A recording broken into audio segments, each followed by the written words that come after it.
Boston sports fans, it's 98.5, the Sports Hub. Paisley Media Group Station. Sports Hub headlines, presented by Celsius Energy Drinks. Patriots got some relatively good news yesterday on the injury front as they came out of their ninth straight win in Cincinnati on Sunday. Mike Vrabel told the media he does not expect the injury to starting left tackle Will Campbell to be season-ending. This amid reports that it is a sprained MCL in Campbell's right knee. The NFL Network is reporting that starting left guard Jared Wilson has a high ankle sprain. Vrabel added he is week to week. The normal timeline for a return from that injury is in the 4 to 6 week range. Last night, San Francisco beat Carolina 20-9. Cleveland quarterback Dylan Gabriel has cleared concussion protocol, but Shedeur Sanders will be the Browns starter this Sunday against the 49ers. Cincinnati's Joe Burrow didn't play against the Patriots, but now he is expected to start Thanksgiving night against Baltimore. Bruins and Celtics both off until tomorrow night. Bees wrap up their road trip against the New York Islanders. Celtics will play the hottest team in the NBA, the Detroit Pistons, at the Garden. The Pistons won their 13th straight game last night. They are 15-2. And Shohei Ohtani announced yesterday he will once again play for the Japanese team in the World Baseball Classic next spring. Sports Hub headlines are brought to you by Eastern Massachusetts' leader in drain cleaning and pipelining, Drains by James. Slow drain, clog drain. You need to contact Drains by James today at drainsbyjames.com. I'm John Wallach on Boston's Home for Sports, 98.5 The Sports Hub. Your next update at 6:30. High wrist shot. The Bruins. Rebound score! Play here, the Sports Hub. Ladies and gentlemen, I need all of you to stop what you're doing and listen. Toucher You might hate me, but you're listening. and Hardy Don't bother me. I'm at the Pickle Palace. on 98.5. I know what I'm capable of. He said something about peanut butter, right? Yeah. Boning, baby. Make America nut again. That's gross. That's disgusting. Let's talk about cheese. What are you going to have for lunch? I was at dinner with my wife and a friend. Kitty, pussy, kitty. Flap, flap, flap. Shut up, I'm trying to talk to Paul. Toucher and Hardy Good luck trying to put your finger in it when there's a million holes. on 98.5, the Sports Hub. Let's go. Too much, maybe?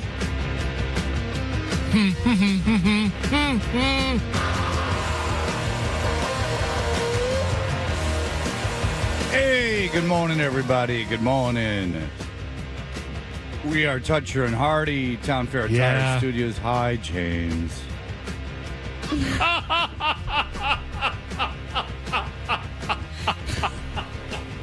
It was a nice night at whatever the hell, the All World Wrestling or whatever the hell it is. Is it AEW? AEW, All Elite Wrestling. Is that what it is? Sounds right. Yeah. Yeah. Big day. They gave you your lot of camera time. Okay. Usually when you go. I know. It's old hat for you now. All right. You can watch us on YouTube. Subscribe to 98.5 The Sports Hub on YouTube. The shows are up there even after we are live. Hope everyone had a wonderful day. Christopher Price will be on the show today. Andrew Callahan in for an hour, so you can hear them talk about the Patriots as they bring their expertise to the show. And there you have it. Go ahead. I've heard about something that I have not yet really experienced, but I'm experiencing it right now. And this is when the kid comes home from college and how the dynamic changes in the house. And, you know, you're all excited when they come home. They got the entire week off for Thanksgiving. So my daughter's been home since Friday night. Huh. And like, oh, it's a big deal. Katie's coming home. And it's great, you know, and we're all excited. And I found out that 3 days is the point where you're like, yeah, I kind of gotten used to her not being here. And I'd also gotten used to not having just so many cups and glasses left out and requests for things like constantly. Like my son is very low maintenance. Mm-hmm. He doesn't ask for things. He doesn't need things. He's pretty good about, you know, for the most part, not leaving his stuff everywhere. There is stuff everywhere in my house That girl came home, and it's like a tornado blew through. And every morning I wake up because she's the last one to go to bed, as she used to be before. And all the stuff that was like put away and nicely done, and it's like, go down to the kitchen, and you guys know what it's like. You're the only one up, and you expect things to look somewhat the same as you left them when you went to bed the night before. Everything's changed. Every morning I wake up, I have this momentary panic. I'm like, were we burgled last night?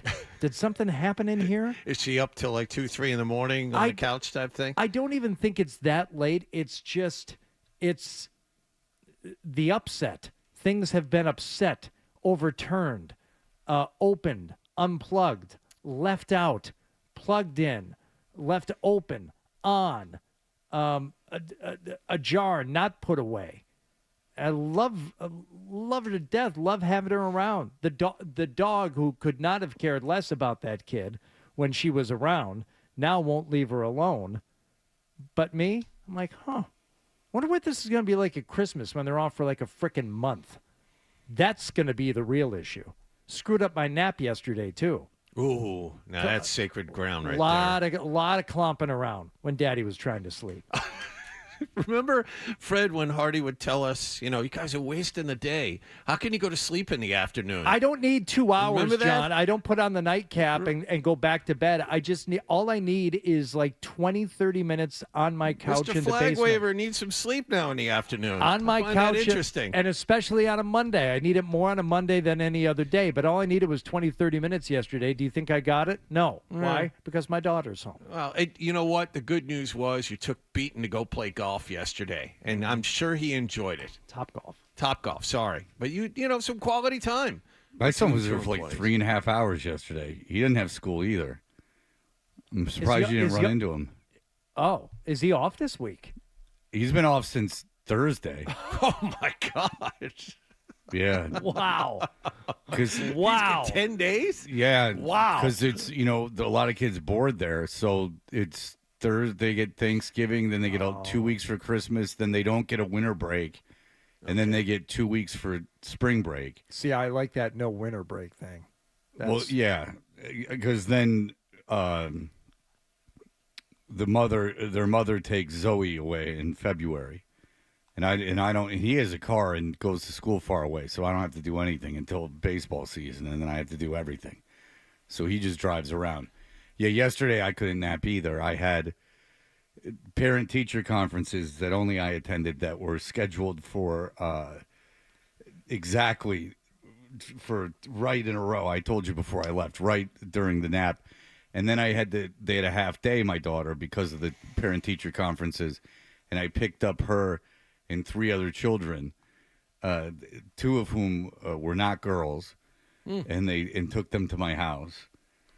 And then I did everything from the bedroom. I didn't do a Cedric Maxwell, though. Thank God Cedric Maxwell did his shot from the bed, his zoom in from the bed the other week, because it showed me that people react to that passionately. So I didn't put my head up against the headboard because I was trying to doze off in the little time that I had. I was going to try to doze off, but I could not.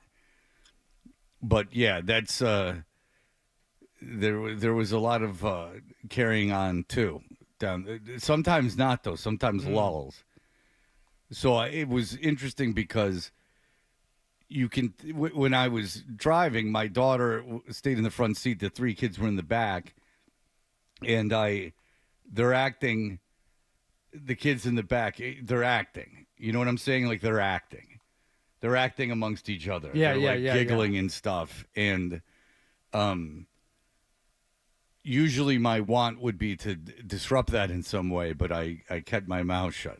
My daughter talked to me, but I don't know how to act in front of other kids.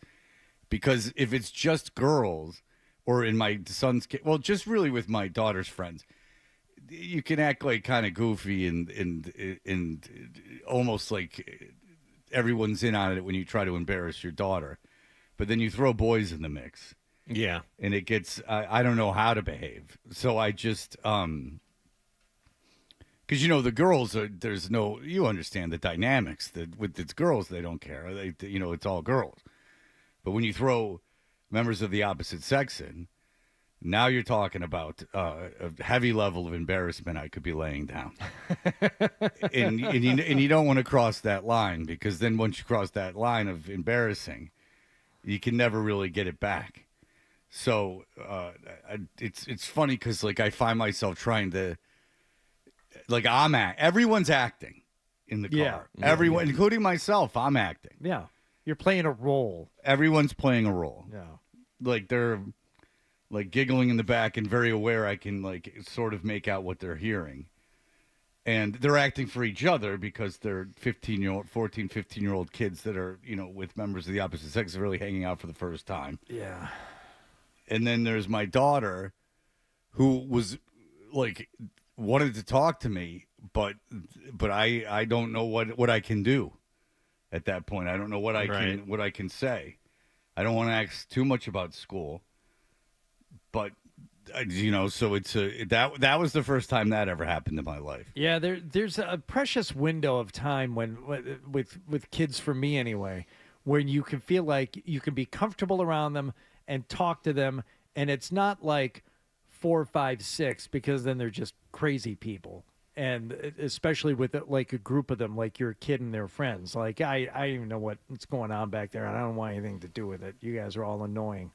But I think like 7, 8, 9, that's when, you can talk to them like they're people, but they don't have like the weirdness about being around an adult yet. They're still kids, but you can have conversations. Once you get to like that preteen and the teenage years, then it all shuts down again. You're like, well, I don't know. Have you ever had to deal with that situation when you picked up your daughter and there were guys that you had to transport as well from one place to another? Well, they came to my house. Well, I'm just curious about the car ride. I understand you did there, but I'm just curious about the car I wasn't ride. dropping them off like a sucker. Right. Yeah, I've been in the car, not so many times like that, but like hosted people at our house. Okay. When they're all like interacting and mingling and been around it. It's you gotta let them drink, because you gotta let them drink in your house. Because this might interest you. A person I know swears that this is true. That they have a friend or a friend of a friend, whatever it is, in Boston, in the Massachusetts area, that had kids at their house while the parents were home, and they like allowed drinking, and one of the kids fell down the stairs and had to go to the hospital drunk, and so they got charged with assault because they said the reason the kid fell. Now you could call in and say this is not true, and fine, it's not. It's not my story. That the parents got charged for assault because they supplied the alcohol, and the alcohol was the reason the kid fell. And then they're being civilly sued by the family. Jeez.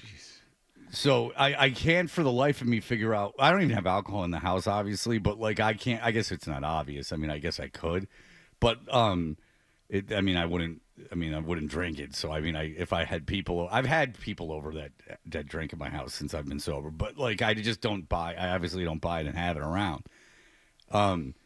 So they would have to bring it in themselves, and I would really not know about it. So it wouldn't be my responsibility. But I've always and ever since my kids were little, I've said to them, obviously even when I was actively drinking, I was like, I can't believe parents did this. And I told them it in such a way that they still to this day, if they're at a house and the parents are allowing drinking, like my son, I don't think my daughter's ever been to one, but my son's like, can you believe these idiot parents like are letting the kids drink? And I just never understood that. I never understood, because when we were in high school, I didn't really drink in high school, but when we did, I had 2 friends whose parents were absent, gone, like not at work, like just gone, like they didn't live like around. And one of my friends' dad moved out to Vegas to be a professional gambler, and God knows where the mom was. Like no one was home, and his brother, he was one of those things where his brothers were 10 years older than him. So they were long out of the house. And then the other one... I bet the dad was doing well out in Vegas, though. He was probably sending money back every week. He was killing it. Yeah. Well, do you want me to jump around? Because I can tell you a great story about that. When we were in high school, my friend, we called him Kid. My friend was probably about 17. And in one summer, he had gone out to see his dad in Vegas, and he came back. We were in high school. And he goes, watch this video. And we go, all right. It's his wedding video. Right. They got married while I was like, why is Elvis in this? And it's the dad. It was funny. I was telling my son this story. He was like, what? Like, see if you can figure this out. Okay. Video starts. It's his dad holding a video camera in the hall of a hotel, like a hotel hall. Okay. And he's with a woman. All right. And they go, oh, what's going on in Sarah's room? It's obviously a woman that he had met the night before. Okay. And they go, what's going on in Sarah? What's she got going on in her room? And they open the door, and there's about a 45-year-old woman in bed with the covers over her. And she's like, hi. And they're like, hey, what'd you get into last night? And she's like, oh, you know. And they're like, what happened? And Kid pops out from under the covers. Oh, okay. And then they all laugh. So my son could not understand that. Wait, did they tape him having sex? No. No, but it was a bit, but no, it wasn't a bit. It was the next morning. What happened was Kid and his dad, when Kid was 17, went out to Vegas. He went out to Vegas to see his dad. His dad and him met someone at the casino, or his dad knew the woman already, and Kid banged the lady's friend. When Kid was 17 and the lady was like 45. The dad didn't know the kid was in the room when he went in with no, the he video did. camera. I think he did. Oh, okay. So- Yeah. Okay. So that part of it is a bit. I saw it so long ago. All I know is Kid banged the girl, and this was like definitive proof. Like, I think they knew. Do they know Kid was in under the covers at the time? They knew he was in the room. I think that the idea was they thought it was cute that her friend banged this kid. Yeah. Okay. Well, both could be true, sure. Yeah. And it is cute. It's nice. It's like a Summer of 42 situation. And we just thought it was the funniest thing. And looking back, it's just like, Jesus Christ. Anyway, the houses that kids drank at and that we hung out at, like, just were absent of parents. Like, there were none. The first time I ever got drunk, my friend's parents said, you can drink, just drink. And they had a full bar, and they went out on New Year's Eve. And the mom yelled at me because I threw up. I was 15. She yelled at me because I threw up. I was 14. She yelled because I threw up on their rug when they gave us free access to a bar while they went out all night. Yeah. What did she think was going to happen? How dare you not know how to control your liquor? But that's you're right, and that's the only time I ever recall like a parents being home while we drank.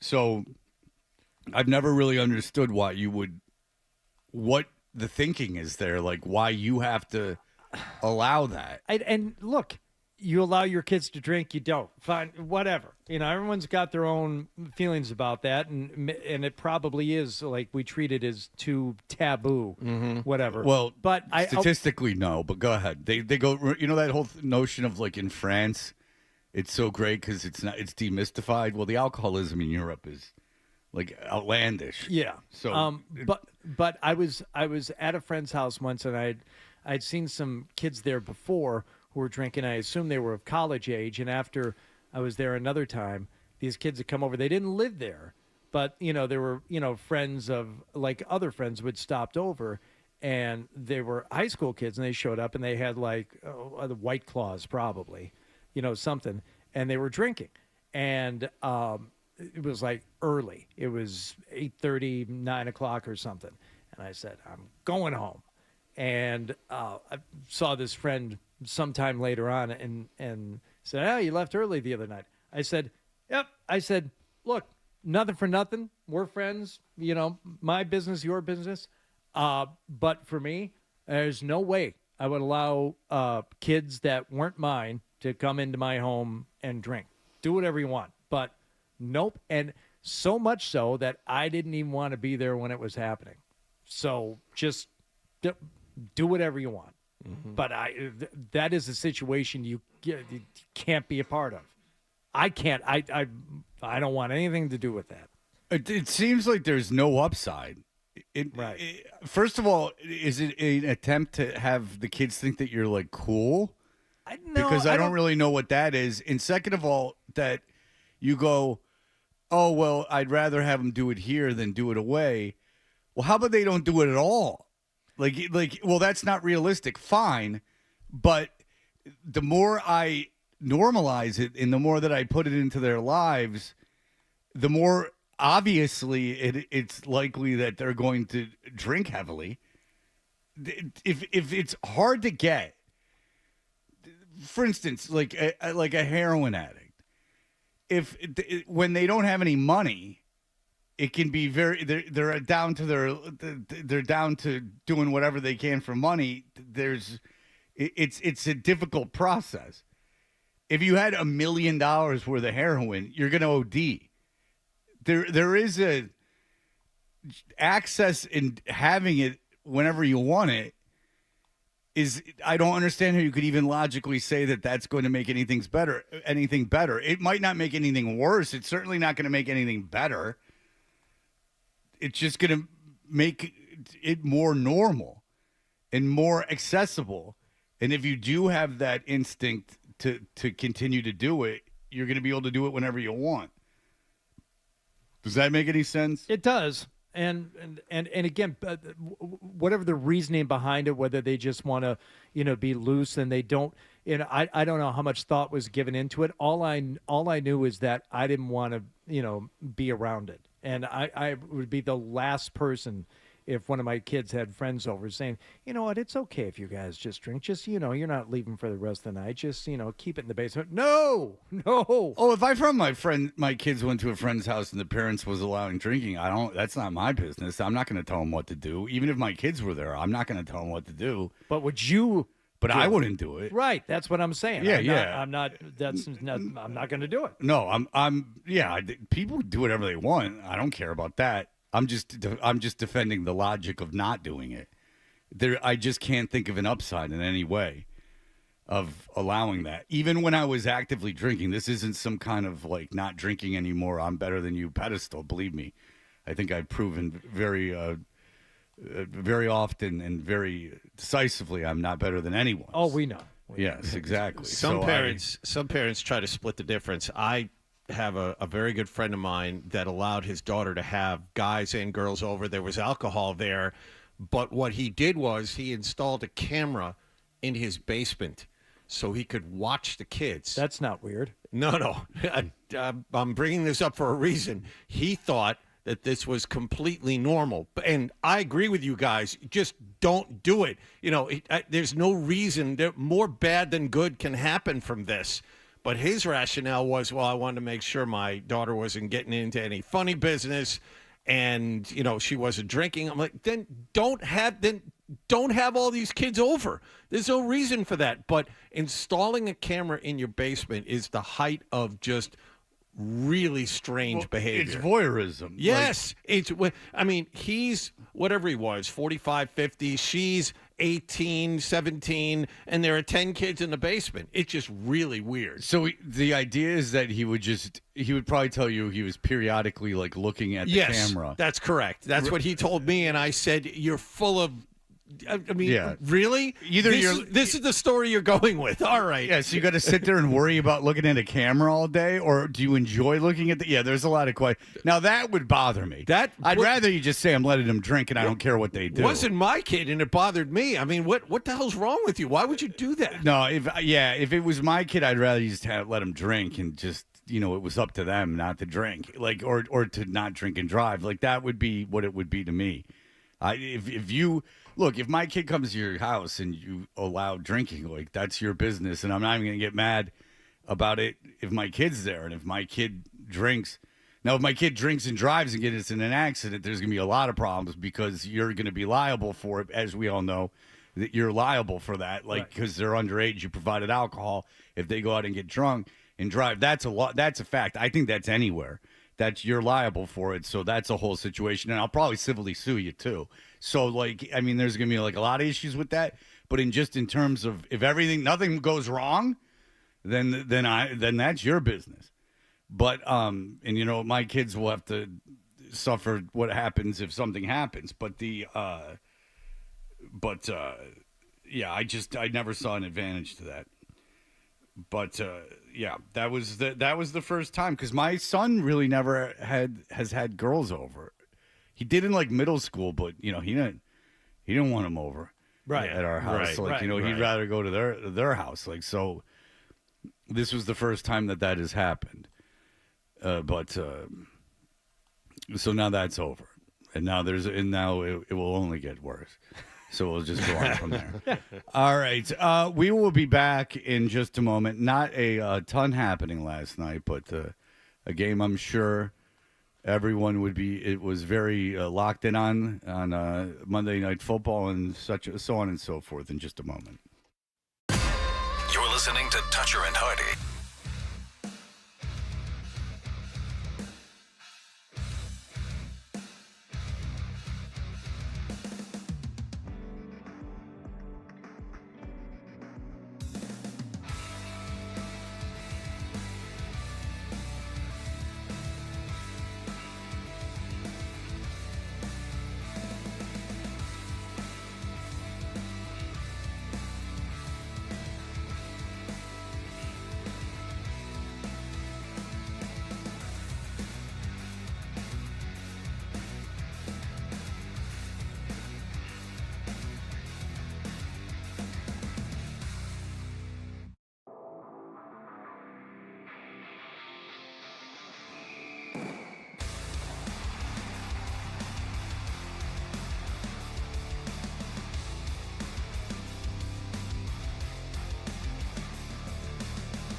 We are Toucher and Hardy. What happened last night's brought to you by Leonard Hair Transplant Associates, where your hair doesn't have to be a game of what happened. So change your lettuce and change your life with Dr. Matthew Lepresti at 1-800-GET-HAIR.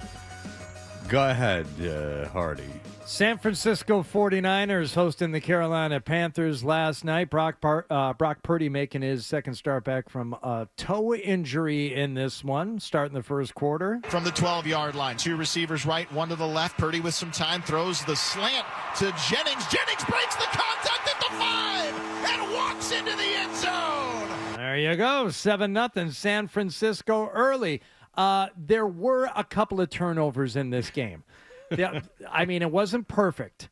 Purdy wasn't perfect. Young wasn't perfect. Yeah. They did throw some picks. Purdy the snap. Four-man rush. Pressure up the middle. Purdy steps up. Throws toward the end zone. Intercepted again. Picked off in the end zone by Carolina. There's so a couple. First half was a little bumpy. There are a couple picks there. Those ones in the end zone though. Ooh, those are backbreakers. He wasn't the only one. Purdy the snap. Play action. Oh, that's the same one. There we go. Okay. Here we go. Purdy the snap. Four-man rush. Pressure up the middle. Purdy steps up. Throws toward the end zone. Intercepted again. Why are we listening to the same thing? Okay. But 5 interceptions, I believe, all told from that game last night, John. Combined, yes, that's correct. Purdy had 3 in the first half. That wasn't good. All in all, not an aesthetically... I could see Parsegian pacing the sideline. Sloppy, That's right. Run it again. Run it again. Yep. So he's struggling a little bit. Not an aesthetically pleasing first half. For anybody. But the good thing when you're San Francisco is you have Christian McCaffrey who can just touch the ball like 40 times a game and you'll be all right. Purdy takes the snap. Another toss play to McCaffrey. Gets to the edge on the left side. Black from Juszczyk gets to the 5. Still on his feet.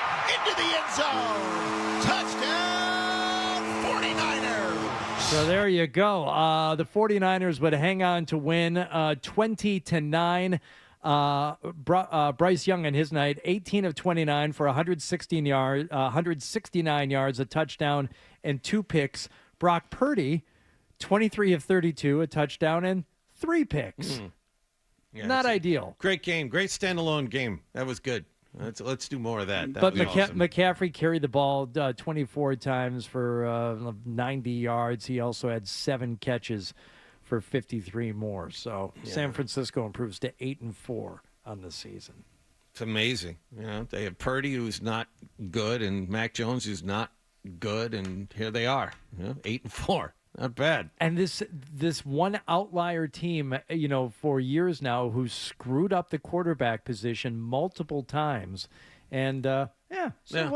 We're sitting at 8-4. We're figuring it out. I can't. They're so banged up too. I mean, they're missing their 2 best defensive players.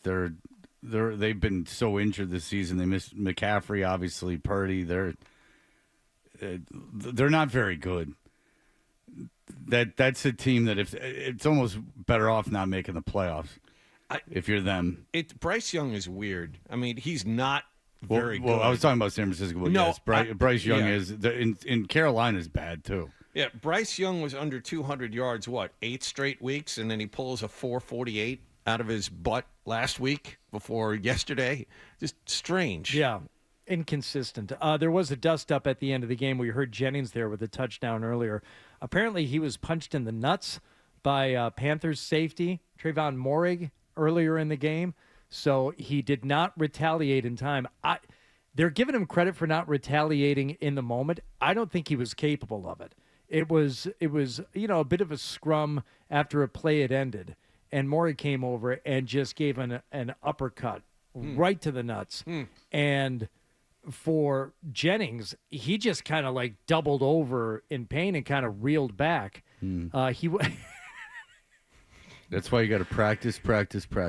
He waited until after the game when he went after Moehrig with they called it a punch. It was really like a slap to the face mask, and they were separated afterward. That's really dangerous, right? You hit a guy with pads on and a helmet. Congratulations. A lot of damage. Break your hand? But it's what I'm saying is it's more of a danger to you than it is to the guy you're hitting. Yeah, but if you felt like you had to get him back, I think if the league looks at this thing, it's like, all right, that might be worthy of a fine if it were just happening after a game. But you go back and watch the tape of him getting punched in the nuts, I'd probably let that one go. I would let that one go if I were them. So there you go.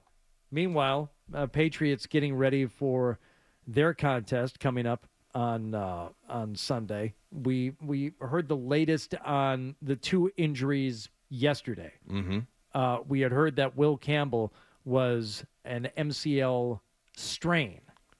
I thought it was a sprain. There are varying degrees, as we found out yesterday from Mike Reese. Okay, but there was one sprain and one strain. It was a high ankle sprain from the rookie guard, and Jared then Wilson. Right. Will Campbell's got a MCL sprain, but no one said it. It's just been reported. Yes. By Rappaport. It's actually very quiet. I didn't hear any real new information from after our show about Campbell.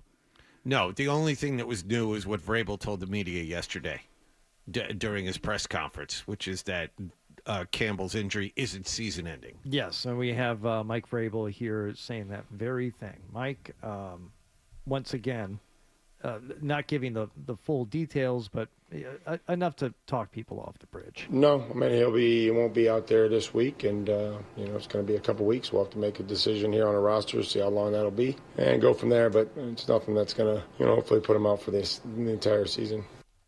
So there you go. Good news there from Vrabel. I wonder what they told him on the sideline. I mean, the way that they took him off and the way he reacted. I think the news was significantly worse. I mean, you saw all the reporters saying, well, Vrabel, you see all those videos of Vrabel giving everyone a high five, waiting outside the locker room as they come off. He didn't do that. After the win in Cincinnati, he hurried back to the locker room, which means to me he was very concerned about both players. He was probably told some ominous news about both players. So I would imagine, based on that, he was very surprised to find out that both players might be available to him at the end of the season. Right. Because a severe sprain, you're out 6 to 12 months. Mm-hmm. A grade 2 sprain, 4 to 6 weeks. A grade 1 sprain, 2 to 4 weeks. So if it's a sprain, I mean, I heard people saying maybe he plays after the bye week. Now, that wasn't based on any reporting. That was just maybe he plays, just the act of saying maybe he plays after the bye week. So I would be interested in what they told Campbell if he had a mild sprain of his knee. And then why they chose to cart him off. And then cart him from whatever room he was in to the locker room afterwards, as Mike Reese told us. I think this was, it sounds like luck. It sounds like they thought it was a lot worse on both guys. And we're given better news. Well, a high ankle sprain's not good either. No. I mean, I don't know when that guy's going to play. A high ankle sprain for a lineman, that doesn't sound like, I mean, look at what it did to, I mean, you've seen guys with high ankle sprains miss weeks and weeks and weeks and weeks and weeks. The only good thing is, let's say it is a 3 to 4 week thing on the high ankle. The thing that always seems to be the case with the high ankle is they get re-aggravated so easily. Right. So if you're going to get a high ankle, I guess better to have it toward the end of the season where you give it a few weeks, and if you only have to go once or twice after that, fine, because the chances of re-aggravating it are so high. Well, you don't have to worry about re-aggravating it, because if you get out there and play a couple of games on it and hurt it again, the season is going to be over at that point. Yeah, Rappaport had the thing where most high ankle sprains are 4 to 6 weeks, and the hope is that it's during the early portion of that timeline. So if that's the case, and Vrabel said he thinks that Wilson's going to be week to week, but I mean, I don't know. Is that the hope? Because I thought they would hope that it would be very severe and that he couldn't play. I read the same thing you did. You know what? But everyone's an expert, and I'm not. So there you go. I mean, I've just about had it, so I won't talk about it anymore. The bottom line, because everyone who's a super fan, right, just, is instead of just being happy that the knee isn't hurt, is mad at me for thinking that it was. So there you go. Yeah, you have to point fingers. I'm so ready for this to be over. I just want to be done for the year. The season? You want the season over? No, the season can go about its business. Yeah. They can make the season twice as long. I just don't want to talk about it anymore. Oh, okay. I'm done. Uh-oh. Yeah, I'm out. No. I'm checked out completely. Tough considering the job. Well, that's okay. Well, listen, we get a lot of time off coming up. So I will get to remain silent, basically until the playoffs too. So yeah, then it really goes into neutral. Then we don't have to talk about it at all because it's not really rated. Take the foot off the gas a little bit. So one thing Vrabel did, because it's been firmly planted on the metal so far. Go ahead. One thing we'll get to next is what Vrabel did have to say about the goal line situation. So I'm interested to see what the head coach has to say there. And absolute injustice served to a college basketball team in Nebraska. We'll get to that also. All right, we'll be right back. Here are the headlines. Essential Sports Hub headline present.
Dutcher and Hardy. Individuals who seek acceptance, respite, and care. 98.5. I'm Fred. How you doing today? I'm fine, John. How are you? No, I'm good. I just wanted to call and say that I've been thinking about the point that you just brought up for literally all last night. I'm 33 years old. Every single time I've seen someone injured like that or put on a cart, the towel and all that stuff, it's usually not been good. So I wanted to ask you guys, do you think that it could be misdiagnosed, like in the tent, and then he gets put on the cart thinking that it's worse than it actually is? Because I really do think that's a story. I mean, he looked like he tore his ACL. So I wanted to get you guys' idea on that. So thank you very much. I hope you have a great day, guys. Yeah, we need new blue tent guys. I don't know what they told him, and I don't know what was going on. I don't know why he was still on the cart when he was in the – if he only misses a couple weeks, I don't know what they told him. And I don't know what they thought was happening in the locker room when Reese saw him half an hour after the injury is still on a cart. I don't know what the deal was. Did he freak out like Mac Jones did when he hurt himself? Do you think that's what it was? No, I think Mac Jones was in excruciating pain. I think that Will Campbell thought that he had severely injured himself. But again, I don't know. The thing about Mac Jones, it just seemed like he was in a lot of pain, and he was walking downstairs too, if you recall. Oh, that's right. So I mean, I can't imagine that was overly pleasant. But it just seemed like he was in agonizing pain. Will Campbell, I don't know if it was agonizing pain or he had his head hung low, and they usually put a towel over your head when you're upset, and you don't want everyone to see that you're upset. So that's the way I took it, but what do I know? I saw Jared Wilson get hurt, and then you saw, some of the offensive linemen go over to him and give him the, chuck on the shoulder. It's going to be okay. You're going to be fine. Usually when you see players do that, the injury is severe.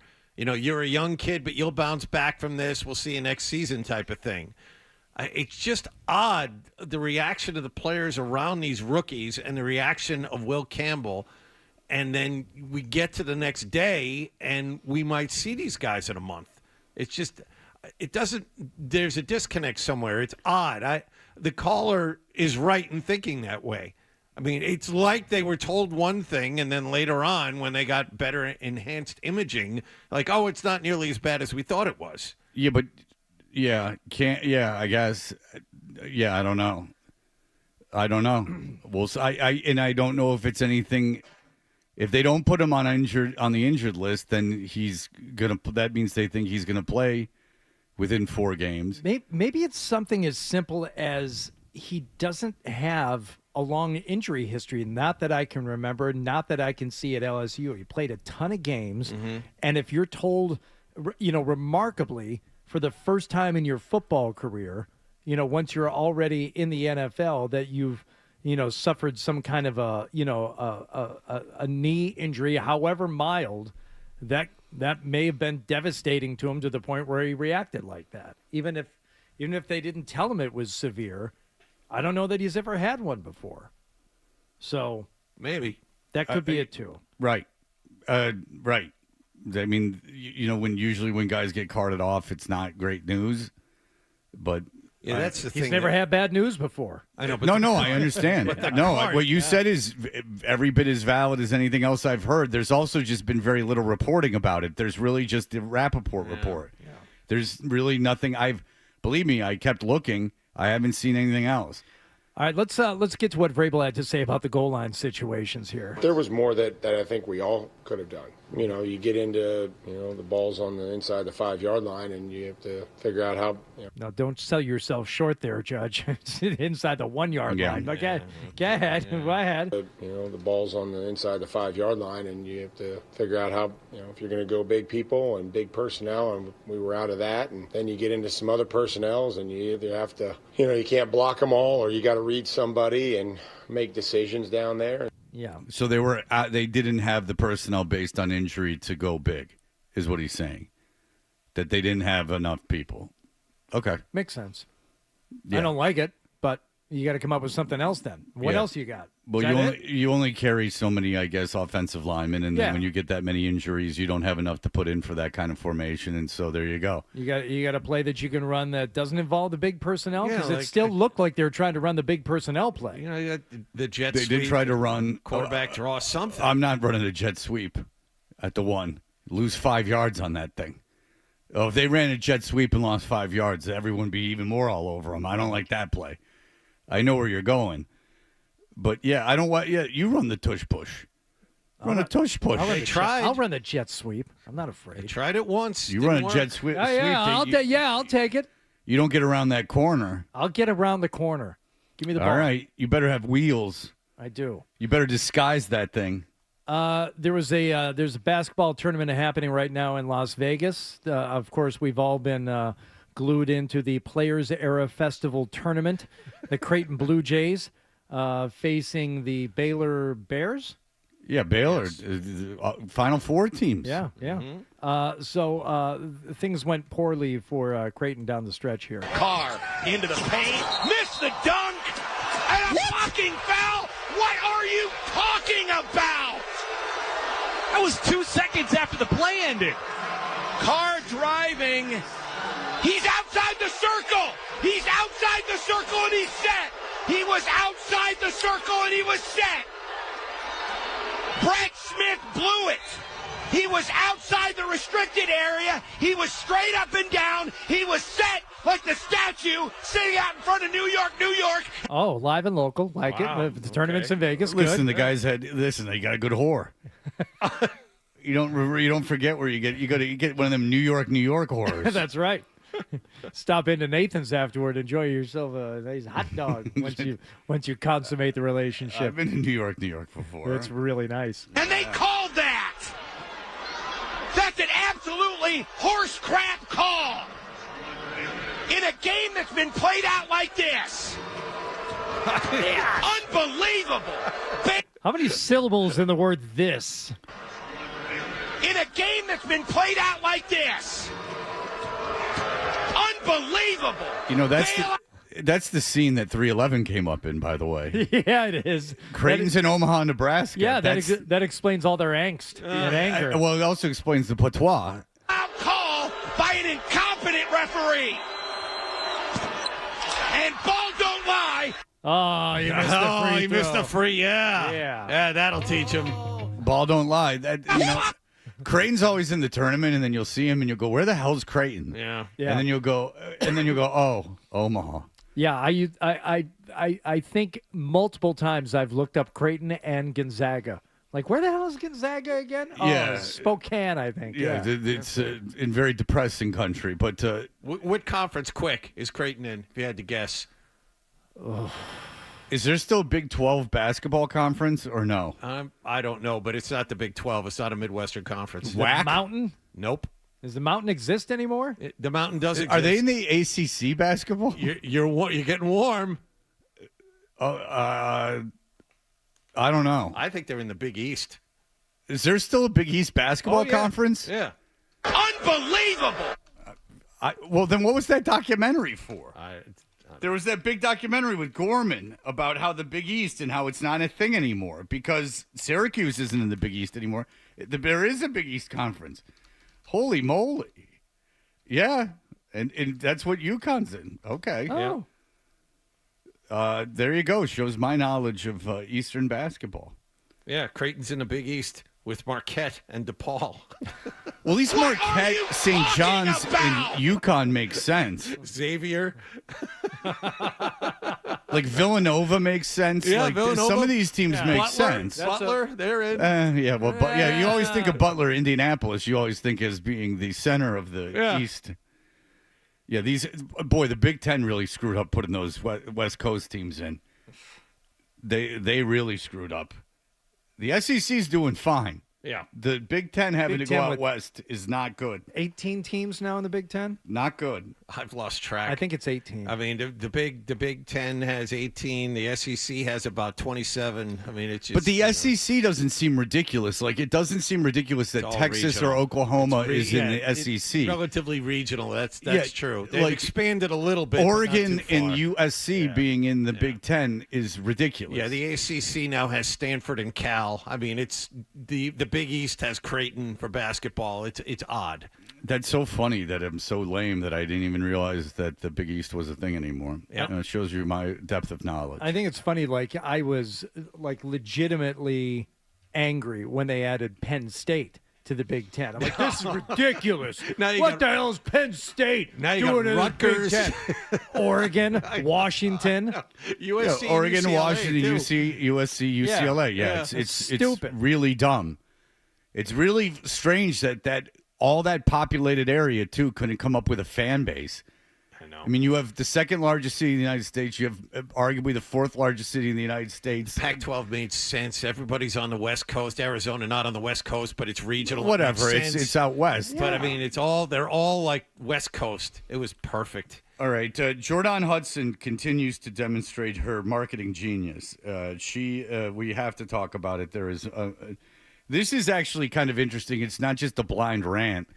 It's actually, if you put yourself in the shoes of Pablo Torre, what do you do? We were talking about it off air. There does seem to be an interesting option for him. We could do that in just a moment. Toucher and Hardy, 98.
Mike Vrabel told the media yesterday Will Campbell's knee injury does not appear to be season-ending after an early report in the morning that indicated he has a sprained MCL. Jared Wilson has now been listed as week-to-week after an NFL Network report he has a high ankle sprain.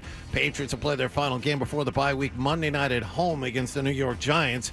In other NFL news, San Francisco beat Carolina last night 20-9. A decision in Cleveland. Quarterback Dylan Gabriel has cleared concussion protocol, but he will sit the bench, and Shedeur Sanders will be the Browns starting quarterback Sunday against San Francisco. Cincinnati's Joe Burrow didn't play against the Patriots, but now is expected to be the starting quarterback for the Bengals against Baltimore on Thanksgiving. Shohei Ohtani announced yesterday he'll play for Team Japan again next spring in the World Baseball Classic.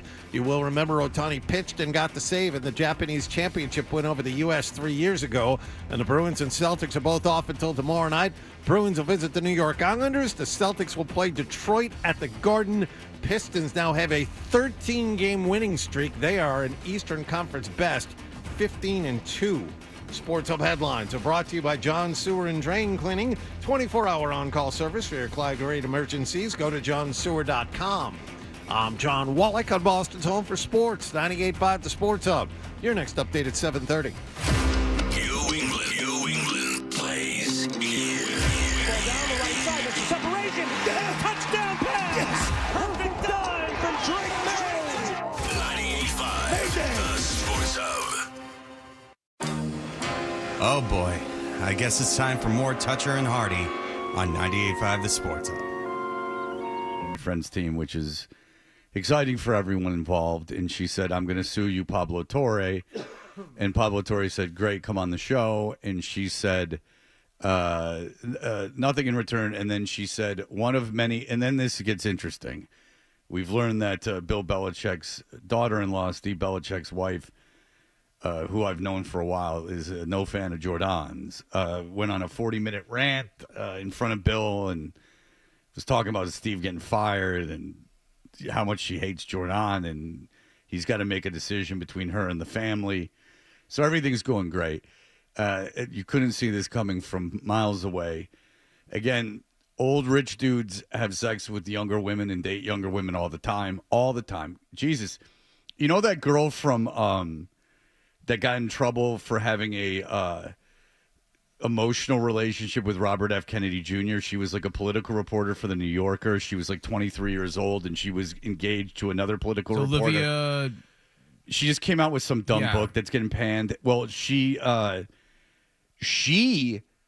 dated, now her and her old boyfriend, these two people are having this online argument, and this woman dated Keith Olbermann when she was 18 and he was 52. Oh. Keith Olbermann. So and then Olbermann says, look, and then Olbermann kind of bragged about it. This is all in the New York Times. Olbermann kind of bragged about it. But my point is that, like, that's someone older than me dating a 19-year-old, an 18-year-old. They met online because he thought her writing would be good for MSNBC. He was working for MSNBC at the time. And then she didn't end up working for MSNBC. He just ended up banging her, strangely enough. But my point with that is older rich guys, even Keith Olbermann, who's no matinee idol, nor seems completely with it nowadays. He no longer has the power to make me like the donkey of the day or whatever the hell he does on MSNBC. You don't want to be that. No, I remember Minahan was his like a-hole of the day like a couple times. No. Destroyed his career. I mean, it was really terrible. It was too much for him to dig out of. But anyway, he doesn't have that power anymore. He can just, but he goes crazy on Twitter, which, depresses me greatly when someone who was once a big media personality then isn't in really media anymore, and they just funnel it all into being a lunatic on social media. That always scares me because I could very much see that being me. I hope it's not, and every part of me is efforting to not be that person, but who knows? It seems to happen to a lot of people. But old guys, my point with all of this, just to reiterate, if there are people listening for the first time, it's never been that he's old and gross and she's young and kind of gross. That, like, none of it was... First of all, she got her papa being this, like, everyone saying she's hot, which now I think we can all go was a little exaggerated. And I really do mean that. And it's no disrespect to her. I'm very ugly, much uglier than she is. But this is no like unbelievable temptress. Where this is no like prime Pamela Anderson or something where you're like, okay, men make mistakes. Like this is like a very conceivable conquest for a rich guy. Like this doesn't seem like out of the. But when it starts destroying your family and your career, you might want to just take a step back. Sure. But old guy taking photos with a young girl at a family farm, was kind of a red flag right away. Where I went, oh no, you don't see like the head of Fidelity, or this might be an example. Maybe you do. You don't see, But it was also the first name the old rich guy, at like a carnival with like some 19-year-old. Like they keep it like underground a little bit. But it was also the first glimpse of her business and marketing acumen because they would drive around with footballs in the back seat. And, you just sign a football and boom, free bag of apples. Yeah, that's right. And and her marketing genius to really put herself out there as a major celeb because everyone was going to get behind the charisma of Belichick. The sex appeal and charisma of Belichick, that was going to be her entree into fame. Yeah. So none of this is going right for either of them. So, I mean, it's even more. No, that's right. No, it's a disaster for both of them. It's like a complete disaster. Like that's the charismatic star that she hitched her wagon to. Right. Like Of all the old guys. like no one in either person's life has been able to get through to them. If I was Jordan Hudson's friend, I'd be like, Jordan, this isn't going to make you famous. Like if you want to date this guy and enjoy his money, and even if you love him, like that's great, but if you're using this obviously, which is true, and if you want to like take his money and buy stuff like property, I think she's already there's a trade-off in that too. Like you got a short-term, long-term, like you're setting yourself up, but from now on, at this point, from now on, you're the weird girl that banged Belichick, the old gross guy. Like that's it forever. Like you can set yourself up financially, but I mean, this isn't going to be a Kardashian thing where this turns into an empire, which I think might have been kind of the the Kardashians took off because of a porn, but that was marketed in such a way that was ingenious. So anyway, she puts up this tweet yesterday. One of many inaccurate and materially defamatory reports about me by Pablo Torre. I did not fill out any UNC internal documents or forms pertaining to the family directory. And she has a DM from someone named Emily Muse, who I can only assume works for University of North Carolina. Well, she's the athletics chief of personnel, Emily Muse. Well, that's something that fake blind Scott would know. But Pablo Torre then, and I don't, first of all, even if what Jordan Hudson put up was true, it's about like her putting her age into a thing and the age not being correct by a year. And I don't know how you could sue someone civilly for that and win, because you'd have to prove she's a public figure and you'd have to prove that it was deliberately to make her not make money anymore. And deliberately defamatory. Yeah, and also cost her money. Like Yeah. it has to cost. It's not just that it's defamatory, but it costs you money. Like it's like what. Like, how did that particular thing that he said cost Jordan Hudson any money? The funny thing about all of this is that Pablo Torre, at this point, doesn't really have to do much. She's going to bury herself and make a wrong move. Well, It's all gonna of this be is easy. incredible. Let's poke the guy who's doing investigative It's going to be journalism. easy. Well, it is, because here's what happened. Is Pablo Torre then puts up, "Hi, Jordan, any idea why your screenshot looks like this after you adjust the exposure and highlights?" And then he makes a joke about Adobe Photoshop, which is what she was so keen on when they released the hot mic audio of her and Bill not realizing wearing a microphone picks up audio, bad-mouthing the staff of whatever stupid show that never came out they were working on, that they were saying she knows Adobe Photoshop and da-da-da-da-da. And so, and what he does is on your phone you can adjust like the contrast and everything, the exposure and the highlights. And it shows basically, according to this, that she manipulated the writing. So now this is where it gets interesting, because the whole fun and the whole reason that any lawyer that wasn't just out to like get her money would probably advise her, in my opinion, to go. I've been sued for defamation. Would be like, don't do this. There is this discovery where they can get like all your emails and they can get all your correspondence and all your correspondence with the university, and that will all be made public because this is going to be a public civil trial, and this is going to make you look really bad. And whatever you might get from Meadowlark Media is going to pale in comparison to the amount of damage this is going to do to you personally. But if she did Photoshop that stuff from Pablo Torre, now here's what's interesting.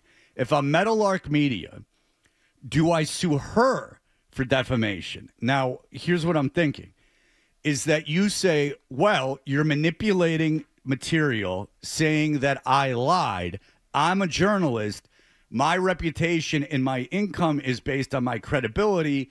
If you're manipulating this material, I'm going to sue you. Now, is the idea to get a lot of money out of Jordan Hudson? No. But the idea is this. I'm going to be in the news, and you're going to have to put up all this stuff for discovery, and then there's nothing you can do about it because I'm suing you. You get discovery on your terms instead of waiting for her to make the move. It's actually genius. Yeah, and so Trouble Cub can, finance this from their LLC, but I like a media company, regardless of its size, being able, that probably has counsel in house, being able to carry this out. So if I'm Pablo Torre, I'll ask you guys, put yourself in his shoes. Do you sue Jordan Hudson? If she indeed manipulated this, because he knows she did. I mean, he's got the original stuff. He knows if she did or not, I would think. Do you sue her now for defaming you? Because you look petty. I probably wouldn't, because you look petty. And it's just probably better not to like get into that if you're a journalist or in media, like getting into the act of suing people. Like it would take a lot to get me to sue someone for defamation. You're really kind of, in my experience, from people who've done it, from people who have done it, it's not been really good for their career. It's never works out well. No one really takes the side of the person suing, but you do. I mean, you would ruin her. And you would ruin Belichick. So is it worth that? Like that pop? Long term, probably not. But short term, that's an option. Yeah. You would. Yeah. I don't think that Pablo's countersuing or suing Jordan is the way he would go. Number one, and I think it's much better to just fend off attacks and to essentially give them the back of your hand, swat them away like they're insignificant flies. I think it's a better position for him to take than by suing it and then trying to somehow show that he's been damaged by this. As fun I as think it's better for him to say it's like, oh, you're not damaging me, I'm bigger than ever. Yeah, and as fun Thanks to you. As fun as it would be for me to watch that happen and to watch Jordan get dragged kicking and screaming into this, if he can just be a little patient, and I'll go back to what I said a couple minutes ago, if he can just be a little patient, she will do and say more wrong things and blow herself up, and he will get the full story anyway. And from Belichick's perspective, like, what is it going to be? He's so hard-headed, I suppose, that it's going to take more than his family disowning him or his career going down and his legacy going down in flames. It seems like he kind of guy who might get himself a little dug in. But when your girlfriend and it's about you, certainly, I mean, everything about UNC, it's your job, not her job, your job. And she's screwing around doing this stuff. I have a feeling like no one says anything. That if it took Steve Belichick's wife to like be the first one to start going nuts, that family just kind of sits around saying nothing to each other. Because how could you wake up in the morning and know that your girlfriend's out there making all this news? Now she's screwing around with if she is or isn't. She's going after an investigative journalist, whatever you think of Pablo Torre. I mean, that's what he did. He investigated this couple. He's been the one who's made all the headlines with this stuff. Now you're antagonizing him. Now he's finding out that maybe you manipulated this material. When are you leaving? When are you just going, this is insane. I don't want to deal with any of this. My life is imminently worse since I've met you than it was before we met. You are actively ruining my life. And I don't really know why all this is happening. We're not getting anything cool. Like, you are in the process, regardless of love or anything else, you are in the process of undermining my existence. Like, everything you do makes my life worse. Everything. Like, at this point, you are such a problem. You have caused nothing but problems for me. My book was a failure. You screwed up the easiest interview of all time. You keep making me a mockery of things. I have to go to these adult cheerleading loser events. Now you're like antagonizing the one guy that's had the most information about us and maybe fudging the evidence that you're using, and you won't stop. Like, but as we've explored before, if Bill ends this relationship, based on if Jordan's doing this when they're together, who the hell knows what she does when they're broke up? I mean, every text message everything is on the table. She's going on tour, man. It's the second this relationship is over. Everything comes out. Yep. And the way things are now, I don't know if there's a second act. I don't know if it's just enough now to go like, this old guy took advantage of me, because I don't know if anyone's going to believe that anymore. Well, you can't put yourself out there as this, brilliant young business person with all this acumen and all this life experience and all these philosophies under your belt, and then turn around and say, oh, I got manipulated and I was essentially brainwashed. Well, you just blew up your whole brand. I thought you were supposed to be, some kind of genius. And he gave you carte blanche to do whatever you wanted, and you ruined it. Like, he didn't do that. Well, you did all of this. Is it fair to say that going after someone like Pablo Torre, number one, by announcing that you're suing them, that's a great legal strategy. Always let the people know ahead of time what you're going to do legally to them. And then B, putting some of your evidence on social media. I don't know if that qualifies as screwing things up, Fred. This is what any good lawyer would recommend you do. The only thing, honestly, that could say her was she was like, I'm a crack addict.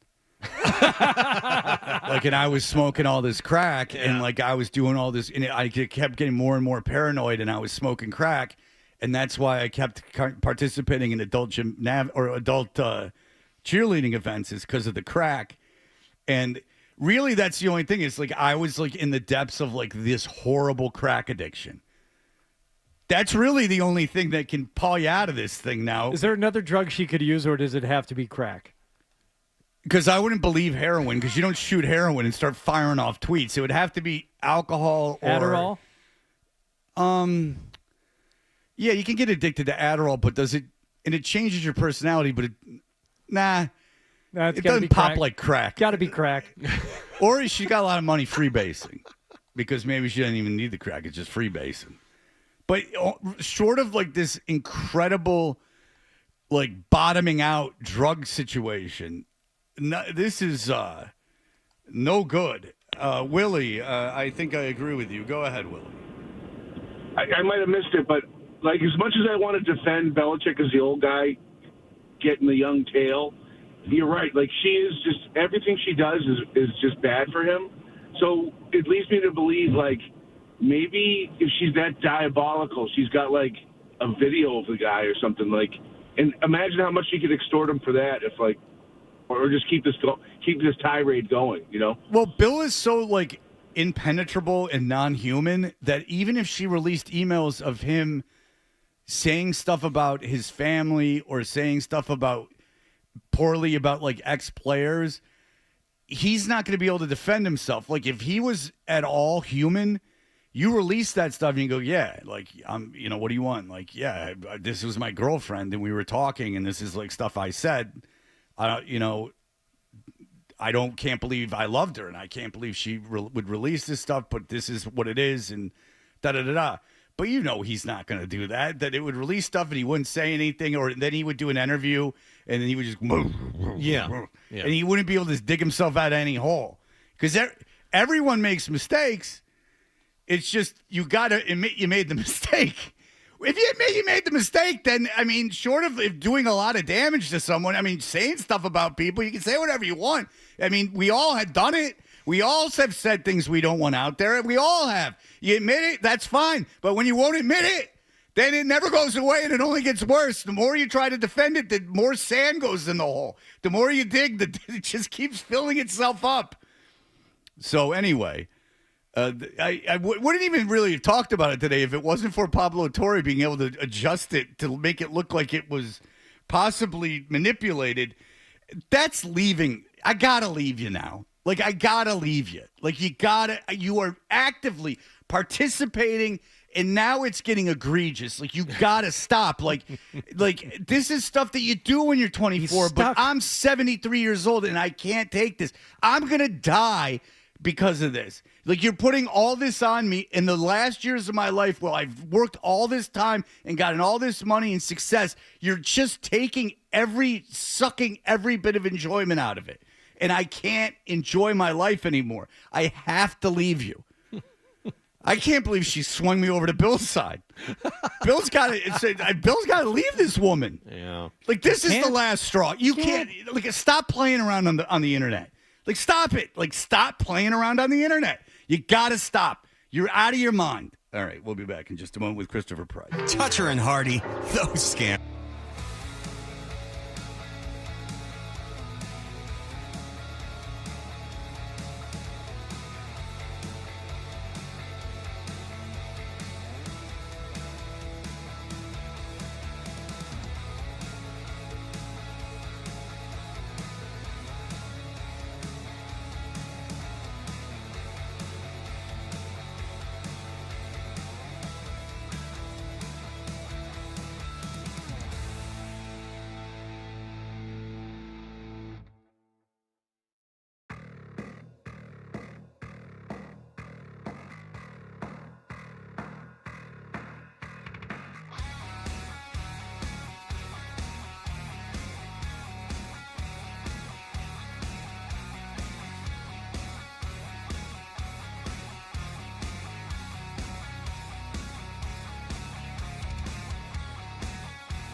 Hello, sir. Good morning, Fred. How you doing, man? And if you'll notice in the middle of Price's columns, there'll just be a little blurb about how you should be reading Christopher Price right there in the middle of the That's story. driving the point home. Well, if they're not doing that, It never hurts. Yeah, you got to cover all your bases, right? You can't be too short. This is my column. You having fun? It's called doubling down. Yeah. Hey, why don't you go back, click it again? Like what you're reading? Keep reading it. There's more where this came from. Coming up next, I'm more Christopher Price. You know what's funny is how many times have you clicked on something and it says read more, and you got to click read more. Like, oh, I wonder if this is some kind of.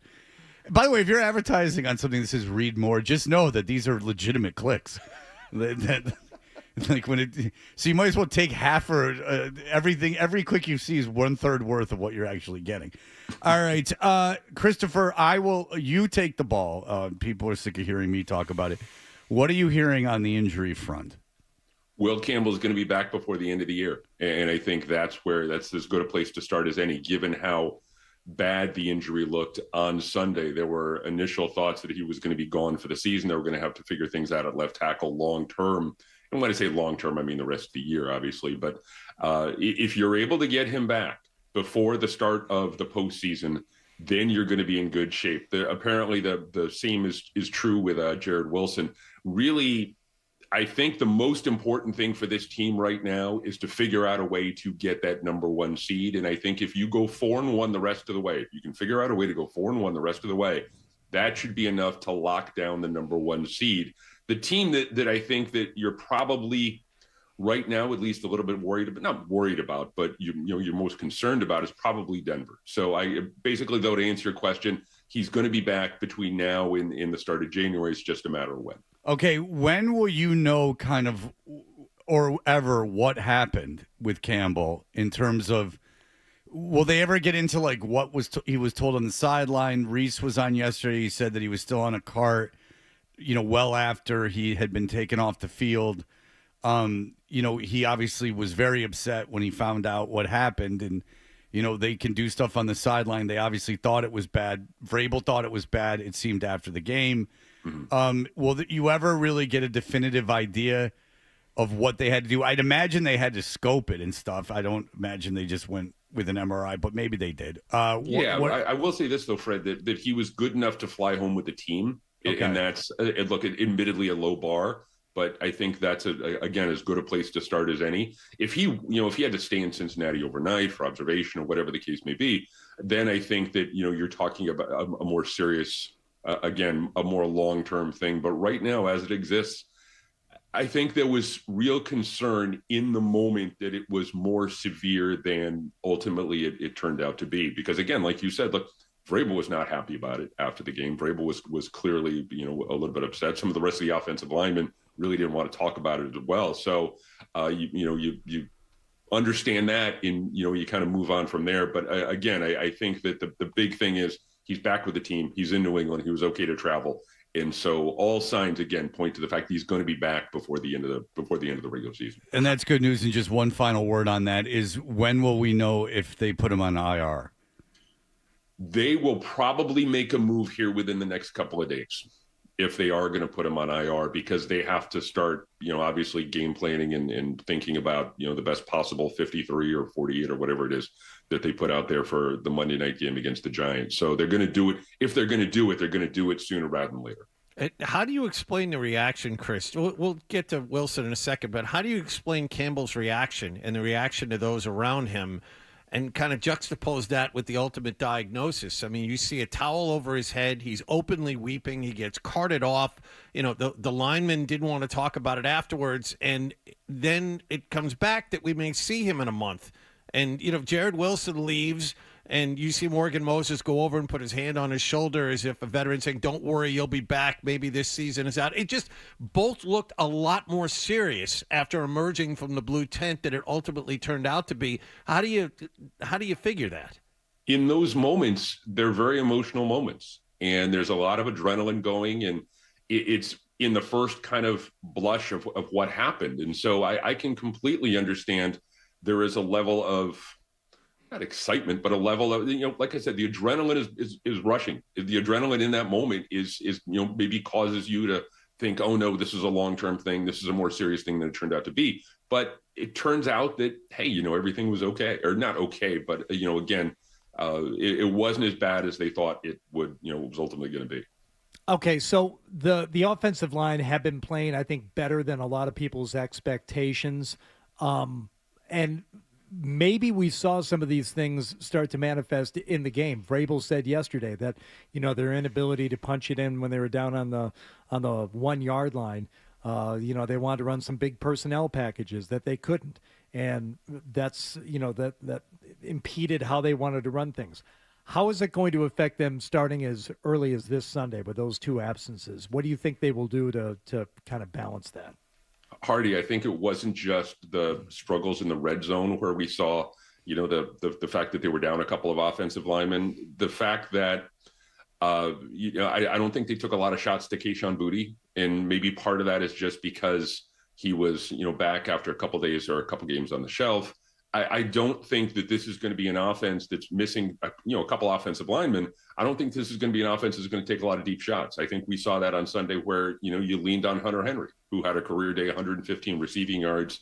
You're going to see more short stuff. You're going to see more underneath stuff, and you're going to rely on some of those pass catchers, the tight ends, the wide receivers, the running backs to put up yards after catch. I don't think we're going to see a lot of deep shots to guys like Boutte or Pop Douglas. You're going to have to kind of manufacture some yards in the passing game in some unique ways. So the other thing with the red zone stuff, man, you really miss a guy like James Devlin. And if you're going to run this offense and if you're going to continue to do that kind of stuff in the red zone, maybe you need a little bit of an upgraded fullback. So just a couple of different things, specifically as it relates to the offensive line. They need to figure out a way to kind of scheme things up so you're not, you're not looking downfield. You're not taking 7-step drops and looking downfield.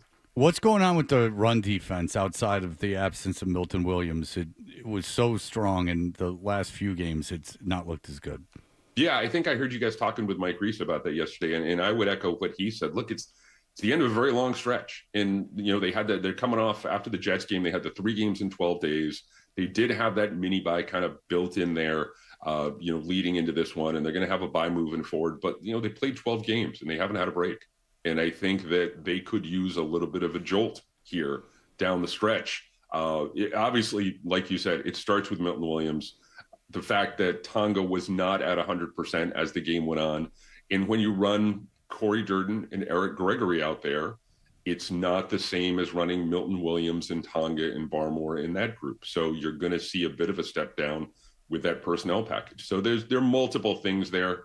But yeah, I think that we've just reached the point in the season where they're kind of ground down a little bit and they need a little bit of a break. And you think the bye kind of rectifies some of that? Yeah, some of it. I do think that they're going to have to figure some things out, and I do think they also honestly catch a break because they're not going to face Scatterboot this weekend. I think they're going to have to. Come on. Yeah, they're going to have to not figure lightning a couple over things out. Oh, man. All right.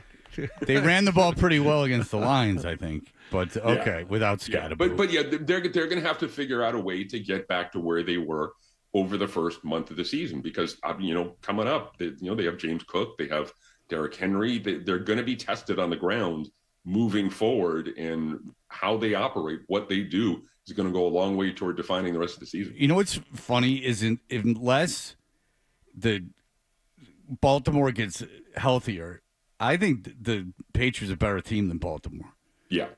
I agree. Yeah, Baltimore is not impressive. Yeah, Lamar just came down with his 3rd injury in 3 weeks. It's a toe this time. Yeah, so. yeah. He looked bad on Sunday against a bad defense. Yeah, I wonder if we've reached a point in the season with the Ravens where they're starting to think about 2026 and beyond. I would never accuse a Baltimore team of kind of packing it in and looking forward like that. But over the next couple of weeks, it's going to be interesting to see how the Ravens operate from a personnel perspective, because I can see getting to that game on the 21st and the Ravens, if they've lost a game or two between now and then, being a little bit of an easier mark going into that game on the 21st. Yeah. So going 4-1 doesn't seem unrealistic at all. No, it doesn't. I mean, if you can, there are things, there are problems, there are issues, like you talked about the run defense, the red zones, the lack of touchdowns in the red zone, the fact that they continue to give up opening points to opponents on their first drives. They're those types of things that need to be addressed between now and the start of the postseason.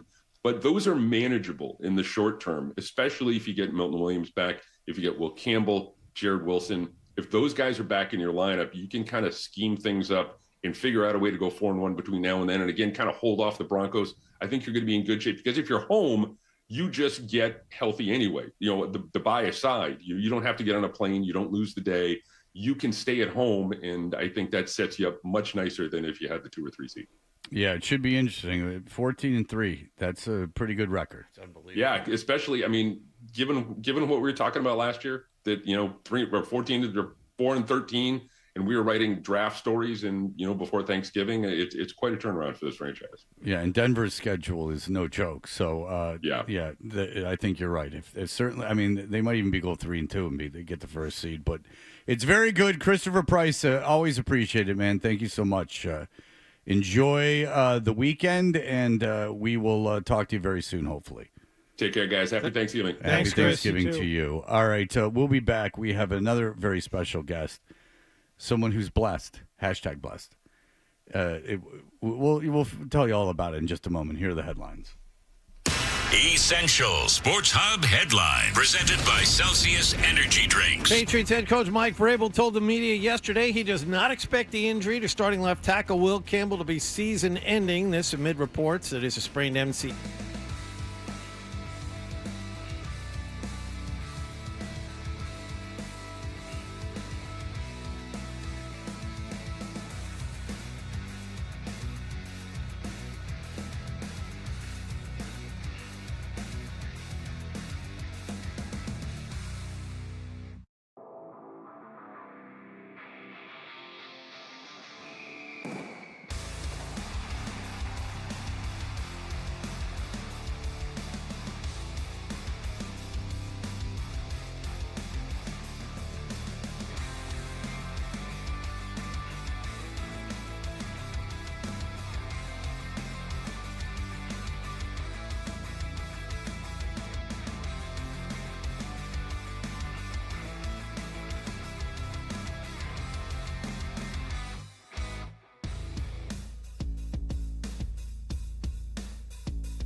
Nick as being strange because he refers to himself as the people's champ. Sometimes so strange that I've never met someone before that makes so little sense to me. That confuses me, that I would less like to be around when I'm high, because it would put me into a state of complete paranoia. But then George goes and does something like this via this is Twitter, I take it, or some social media situation. It's a Facebook post. Whatever. Oh, okay. Oh, well, good. I'm glad you guys are friends on Facebook. Lots of people saw this. George's name is Jorgie. J-O-R. That's Jorge? Okay. Yeah, sure. Okay. It looks like Georgie, but what do I know? George. Yes. It says, Happy Thanksgiving coming up. If you want to play the music again a little bit, if you would. Happy Thanksgiving. Barthy, because they're like that. And McCarthy Show. Barthy and McCarthy, yeah. That's a lot of fun from 4 to 7:30. On the 29th, it's going to be Leroy and Cerrone are going to be on 2 to 5, and he'll be with them. Mm-hmm. And then it's just straight up the Mark Dondero Show from 10 to 1 p.m. on whatever day of the week 11:30 is. I'll be the right-hand man before Thanksgiving and the executive producer for the shows after Turkey Day. Because you don't want to say Thanksgiving twice, you understand? Yeah. Yeah. Plenty to be thankful for. If you know me, then you know how humble I truly am to have an opportunity to share my talents with the masses. Okay. Is he on the air? Is he hosting? Oh, he's very humble. That's why he shares his talents on the air with the masses. I don't know how his talents get shared. Oh yeah, go ahead, keep going. How do you not understand how humble he is when he says, I truly have the opportunity to share my talents with the masses? When you're the best, you show that you're the best every day. Make sure everybody knows. Humble, and that's not Fred saying that. That's written. Please say that again. As written. When you are the best, you show that you're the best every day. Hi, George. Jack of all trades, master of none. Epic intro, you guys. How's the hashtag People's Champ doing today? Are you resting up for your big? It sounds like you have quite a 5 days coming up in the future. Right. It's more deflection, right, than anything. I have to do a better job at promotion, but yeah, I am the master of enhancing talent.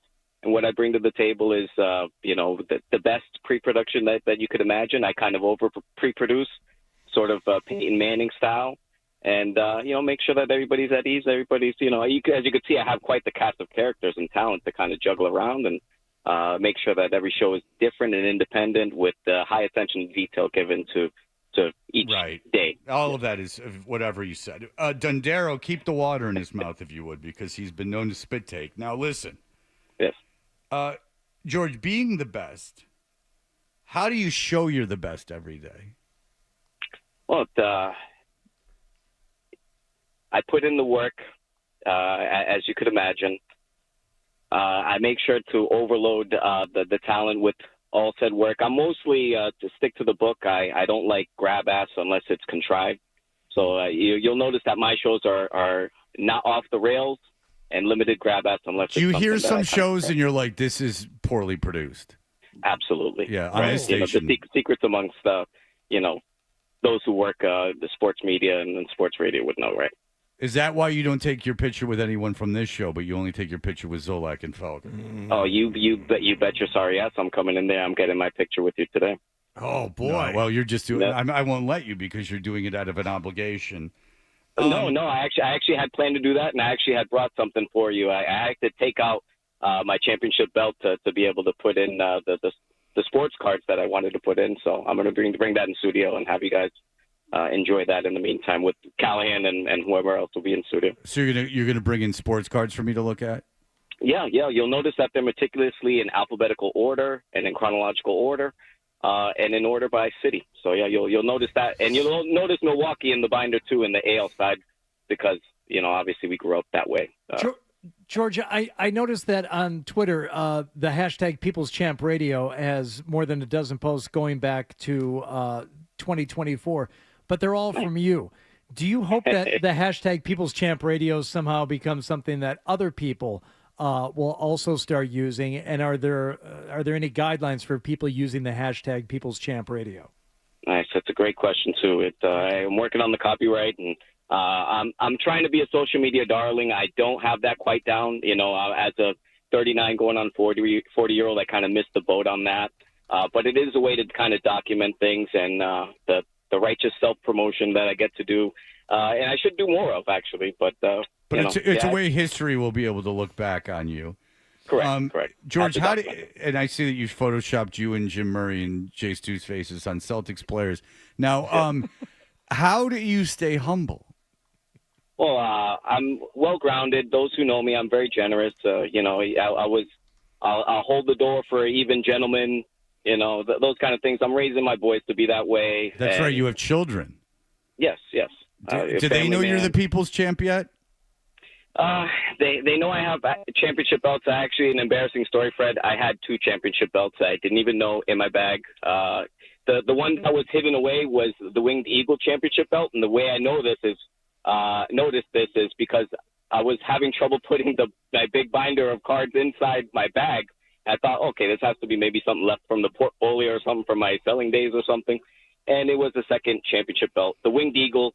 So I apologize for challenging you for the belt. It is destiny that me and Wallach have a showdown for the championship, the Winged Eagle championship belt. That was on an episode of Hill Street Blues, oddly enough. The same thing happened to one of the lieutenants. He was having trouble getting his card binder in because of his championship belts. I do love you guys, though. What a role model you are, and those children, they stand a chance. Elevates talent. I don't think he thinks of this as a very good show. So he's taking kind of a subtle shot at 12 back there for not doing as good a job as he is. You could look at it that way. Yeah. I take it personally also that maybe I could be doing a better job. I would love to step aside for a day and let George have full reign of this program. That would be a sensational day of radio.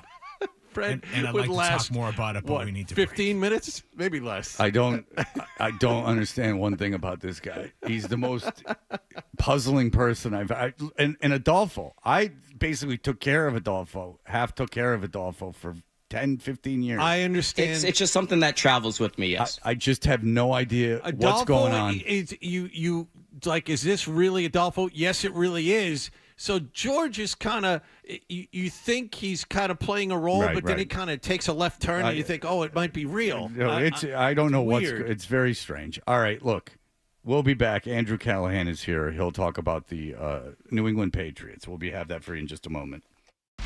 More.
in his right knee. According to Mike Vrabel, this injury is not expected to knock him out for the rest of the season. He also added Jared Wilson is week to week amid a report from the NFL Network that he is dealing with a high ankle sprain. San Francisco beat Carolina last night 20-9. Cleveland quarterback Dylan Gabriel is cleared concussion protocol, but Shedeur Sanders will start at quarterback for the Browns. They will play San Francisco on Sunday. Cincinnati's Joe Burrow will start against Baltimore on Thanksgiving. And Shohei Ohtani announced yesterday he will play for Team Japan next spring in the World Baseball Classic. You will remember Ohtani pitched and got the save for the Japanese in their championship game win over the U.S. 3 years ago. Sports Hub headlines are brought to you by the $14.99 Big Deal Meals at the 99. Like the roasted turkey dinner available every Monday through Wednesday for just $14.99. You gotta love the nines. I'm John Wallach on Boston's Home for Sports, 98.5 The Sports Hub. Your next update at 8:30. If you've got the app, you've got Toucher and Hardy to wake you up no matter where you are. Or who may or may not have been to jail. Get the app, the 98.5 The Sports Hub app. I know. No, you don't know. Everyone agrees that I'm the only one who's not wrong. Right or wrong, they're back. Toucher and Hardy on the Sports Hub. Probably too soon to tell. See how the week of practice goes, or see how the rehab goes, and see how he responds there.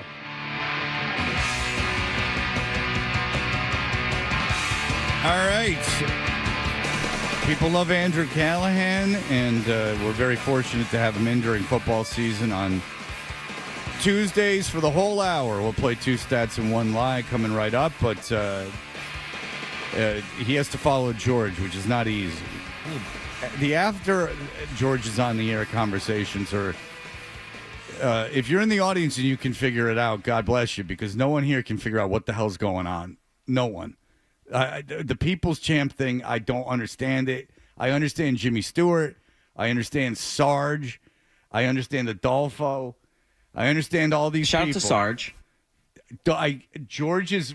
I just don't get what's going on, and I don't want to see these baseball cards. Once you're NWO, you're NWO for life. It's like the 1985 top set. The best thing you said was you can understand Adolfo, you can't understand George. That you don't really need to say anything else. Well, at least you guys can't either. It's not for the air. You guys can't understand him either. Like, no one understands what the hell's going on with George. I don't know if he's kidding around or if he's telling the truth. Callahan, you're an investigative reporter. Do you understand George? I've worked with George twice on fill-ins, both during holidays. I think it was Christmas Eve last year and then New Year's Eve. And the second time he brought in the longest two stats and a lie ever assembled. I remember that. Yeah. The first time he was just discussing how he's a Grinch around Christmas and insists upon imposing that on his kids. I was like, this is the second best day of the year for them after their birthday. What do you mean? What's going on? Because he doesn't like fake stuff like wrestling. It's understandable. It's got to get into them, the realities of life. Did he bring the belts in for you to look at? Does Santa get a belt? He's got to be the people's champ. Well, he doesn't like all the pomp and circumstance of Christmas. He likes wrestling. His two stats in a lie was really strange, too, because he delivered it in such a way that he kind of gave it away. He'd be like, Hulk Hogan, first won the Intercontinental title in 1986, defeating Junkyard Dog in a match that took place in Madison Square Garden. Okay, that's one. Okay, now. yes. Like, that's obviously a stat. Right. Yeah. Well, yeah, I just told you. That's I'm giving you two stats. Yeah, see, I'm going to tell you a lie. And then I'll tell you why it's a lie. Yeah. Probably, yeah. Maybe that was a show you and I did then. Maybe I wasn't here for that. Yeah, I was here for that. That was good. We saved the stuff for you when you came back, Fred, and we gave you one of the things we didn't even get to. He came up with, it was like 6 stats and 3 lies. It's like 4D chess of 2 stats and a lie. I love George though. George is very capable at his job. I'm in no way undermining his work here. Like George is great. Like, I don't have any problems with George. I'm talking about as a person. I don't understand what he's saying. I do appreciate that he wasn't going to get in the elevator with me because I joked around about not wanting to be on the elevator with him. And of course I'd get in an elevator with him. I just legitimately don't understand what's going on. I do not understand the People's Champ and the belt thing. Like, I don't get it because it's not like he brings the belts out all the time. Like, they're just there. You know what I'm saying? Like, they're not like he doesn't produce them. He just walks around with them. So they're not like something that he goes, look, I have belts. That's right. Like they're just in his bag. He just carries the bag everywhere and waits for people to ask about it. But people don't ask about it because no one would know there's belts in there. Right. So he just carries around belts. And then when you ask him why they're in there, he goes, well, I'm the people's champ. So it's not a joke because it would be a joke one day to bring in a belt and go, look, I got a belt. I'm the people's champ. Yeah. And you go, that's weird. But he carries them around every day. And no one ever asks him why they're in there. Do you see? All right. Anyway, Andrew is. I'll get to the Patriots. Andrew is brought to you by Ramjack New England, your local foundation repair experts. Visit them at ramjack.com. All right. Look, we just had Christopher Price on, who's a big competitor of yours. So this is your chance to refute everything that he said. He believes that we went over all the injury stuff with him, but he believes 4-1 to finish up. What is it? 4-1. He said 4-1. Yes. To finish up the season, get you the number one seed. I tend to agree. I think this team. I don't know how much you've seen Baltimore, and Baltimore's coming up. I think, and this is just in terms of wins. Baltimore's not going to catch them in terms of standings, but I don't think I think Patriots are better than Baltimore. Yes. Okay. So who in the AFC is better than the Patriots? Because obviously the Patriots aren't some like dynasty. Like who's better than them in the AFC? So before Will Campbell and Jared Wilson got carted off, I'd say maybe no one. Right now, I'd say Denver for sure. You could put the Colts in that conversation as well, just because I think pass protection now is such a glaring weakness, especially with those teams that have at least one good pass rusher in DeForest Buckner. And then the Broncos are the best defense behind the Texans in the AFC. Like, there are matchup issues there, but those are the only two teams, in my opinion, that are in the conversation for being better than the Patriots right now. Okay, so that's interesting. If the Patriots played the Chiefs or the Bills in the playoffs, you would like the Patriots in that game. Slight favorites, but definitely favorites. Yeah, okay. You think they'd be Vegas favorites? Yes. Interesting. Okay. I don't know if I believe that, if they would be Vegas favorites. Do you guys think that they'd be Vegas favorites they'd be against Kansas City? I would. No, I know. Okay. No, yeah. Against Kansas City, the Buffalo one, I don't think so. Okay. See, I think Kansas City would be less likely just based on their experience. Now, I understand Kansas City is very flawed, but they did come back against Indianapolis, and that was a must-win at home.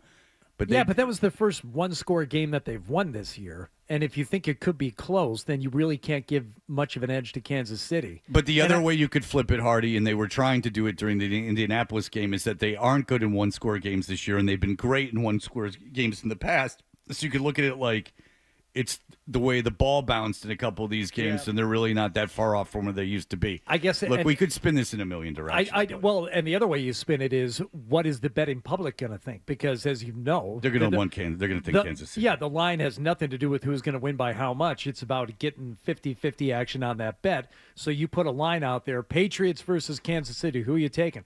I'm taking Kansas City. Taking Patrick Mahomes, Travis Kelce. I want to bet the Chiefs. The Patriots, yeah, they got a good record, but borderline rookie quarterback still. This guy's, regardless of how the actual football looks on paper going into that game, I think there's going to be a lot of money coming in Kansas City, and especially on Buffalo. I still don't trust Buffalo. I think they're too inconsistent. There's too much going on, but people they know Josh Allen, and they think back a couple of weeks ago, he ran for 3, threw for 3. I'm going to bet Buffalo. So I think even more so with Buffalo, the money and the odds would be with them. See, two things. Just real quick, Andrew, Yeah. and then I want you to expound upon it for the rest of the break. I think you've proven that you're better than every team in the East. I think you're better than every team in the North, and I think the South. There are teams I wouldn't want to play, and in the West, there are teams that I wouldn't want to play. Who do you want to play in the West? I wouldn't want to play Denver or Kansas City, and I wouldn't want to play Indianapolis or Houston. Now, I didn't say you can't beat them, but I wouldn't want to do it. You notice how Denver is a very. Would you want to play? Would you want to play Denver in the playoffs? The answer to that is definitive. Should people want to play Denver in the playoffs? No. Not if there's a brain in that skull of yours. Why wouldn't you want to play Denver in the Who have playoffs? Andrew, Christopher, and Mike all picked as the team they didn't want to play? Why wouldn't you want to play them, Fred? Because of Bo Nix. Oh, okay. Because of the magician that Bo Nix is. Okay. See, you did it one too many, John. I'm all right, sorry. go ahead, Andrew. Go ahead. So one thing on Kansas City and Buffalo apiece, it's a good point, Hardy, about like, okay, we could use the sports books and the spread, because that is now our framework for everything in sports. But if we were to say, like, give us the ESPN, analysis or analytics FPI, who would have a better than 50% chance in that game, I think it would be Patriots slightly. The thing that would make you feel good if you're a fan is not just like Drake May's really good, the team's largely stayed healthy until Sunday. Mike Vrabel's history against Patrick Mahomes is among the best of any coach in the league over an extended period of time. Some of Patrick Mahomes' worst games came against those Titan teams, mediocre Titan teams, the way that they schemed them. And there was a note that Diana Rossini, the Athletic, had this Sunday that apparently coaches in Kansas City have shared around the league. Yeah, there are two coaches we don't like to see. One is Lou Anarumo, defensive coordinator for the Colts, who knocked them off in the AFC Championship game with Cincinnati 4 years ago. The other is Mike Vrabel. So that's one thing that you would, not maybe like a feather in the cap, but you could kind of feel good about. The Bills, I don't know if this is something Bert said because I didn't bother to listen, and I've been quote-unquote headlined with this show before, clips that go on YouTube, but it said like Josh Allen was exposed by the Texans on Thursday night. The MVP wasn't exposed, but I'll tell you their defense and their lack of threatening receivers absolutely was. So this isn't a Buffalo team that's trying to plug, one hole in the hull of the ship. They've got multiple things they're trying to fix. That would give me confidence, too, as the Patriots go. We can run on them or throw over the middle of the field. Their linebackers and safeties are no good. And we can kind of clamp down around Josh Allen, who's going to create on his own, but we can kind of let him score as much as he wants, but limit everybody else. That's not something you've been able to say about the Bills for a long time. Do you think the run defense, in order to do that, they were dominant for so long, the run defense, it's kind of let up recently. Do you trust that run defense to get back to dominating in the playoffs? I trust it because I think Milton Williams and Kyrus Tonga will be back. And I also want to note that, like, the fact that they didn't allow a 100-yard rusher until Sunday and a 50-yard rusher till whatever it was, 3 weeks ago, speaks louder than the fact that they just allowed a 50-yard rusher and then a 100-yard rusher. Like, that was always going to happen. The dam was going to break. Can you build it back? I'd say yes, because those guys are going to return. And Vrabel's history as a defensive coach, again, going back to Tennessee, always elite run defense. If there's enough here, it's just a matter of the resources you want to commit. Up front, you want to play base personnel, only 4 defensive backs? Or are you cool like they were in Cincinnati? We'll roll with Marcus Jones and play nickel because he's really good against the run. And if you want to run for 4 or 5 yards, cool. We're not giving up the bomb down the field because we know that's what you ultimately want to get to with Joe Flacco. Did you think Indianapolis got way too conservative?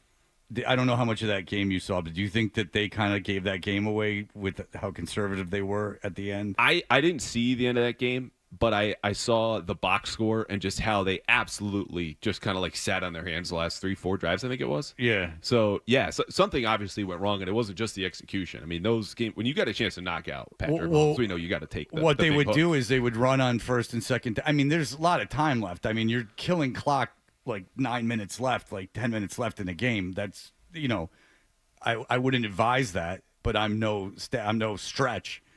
But they would hand the ball off twice, and then it would be 3rd and 7, and they would throw a 4-yard pass, want the kid to break 3 tackles.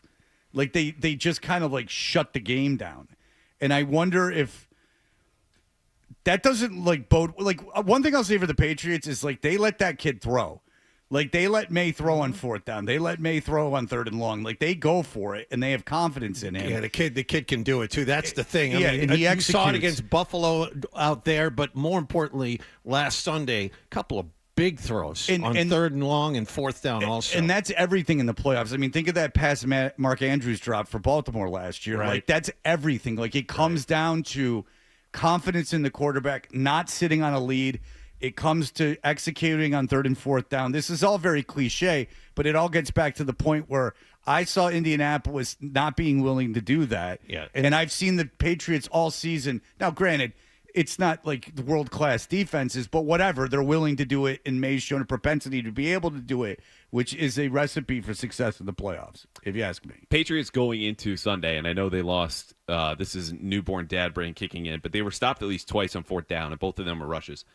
They had converted 83% of the time on 4th down going into Sunday. That led the league. And so when you talk about Patriots are really good in one-score games, say Kansas City was last year, okay, how is that? Some of it is randomness and variance and just the bounce of the ball and stuff you can't control. Other of it is you're managing games now better than virtually every other team in the league. And when you look at coaches like Sean McDermott or maybe Shane Steichen, based at least on how Sunday went, like Vrabel is more aggressive and smart when he's aggressive. Because all of these 4th down tries, with the exception of 1 or 2, have been in opponent's territory with 6 yards or fewer to go. That's almost every single one. At which point says, hey, if it's a toss-up, we're going to go for it. We're not going to sit on our hands on 4th and 1 and punt like, sorry, John, BC did the other night against Georgia Tech. Don't be sorry. He's a huge BC fan. I know. It comes up every week when I'm in. I know. But the point is that's I'm like the season ticket holder. That's another advantage that if you want to make the case for the Patriots in playoffs, as injured as they are, and I would believe a lot of this case, it's Mike Vrabel's game management, and it's also the way that you've seen other teams fail to manage games that sometimes decides it for them, and that's why Patriots are winning close games the way they have been. All right. The cafeteria is out of avocado toast. Oh boy! Can't believe I came in today. So we're in a real situation. Why don't you get yourself a nice omelet? Yeah, breakfast sandwich maybe. Don't tell me what to do, Jack. I live on my own terms. Of course. One more fourth down stat because it just came to me. You might as well do something. More than half of their conversions this year have directly led to touchdowns or sustained a scoring drive. So I talk about, hey, you're good in 4th down. All right, that's cool, Callahan. No, that's giving you more points, like the Stephon Diggs catch at Tampa Bay right before halftime. I don't think they win that game without that touchdown. So Mike Vrabel going for it on 4th down, it's big news. Yeah, is it because you're right. Going for it on 4th down, if it doesn't lead to anything, so what?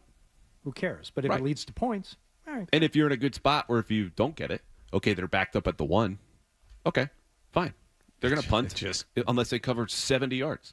Still, I think it was 11 goal-to-go situations, and you didn't score any points. Oh, that was pathetic. Don't get me wrong. Come on. Yeah, that's a different conversation. That's unprecedented. I defy you to find another team that's done that Have this a year. little bit of that conversation next time. All right, so we will get to that coming right up.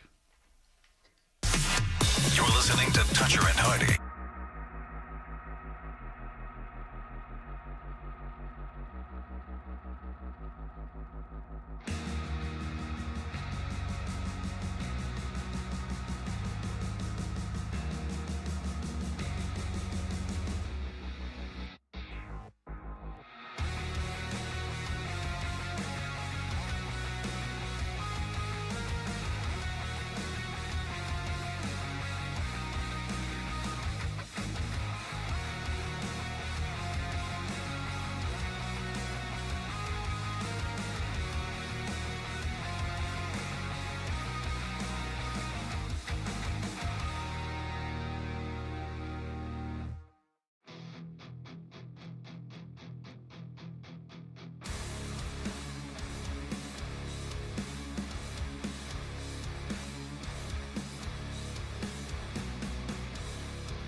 action behind it.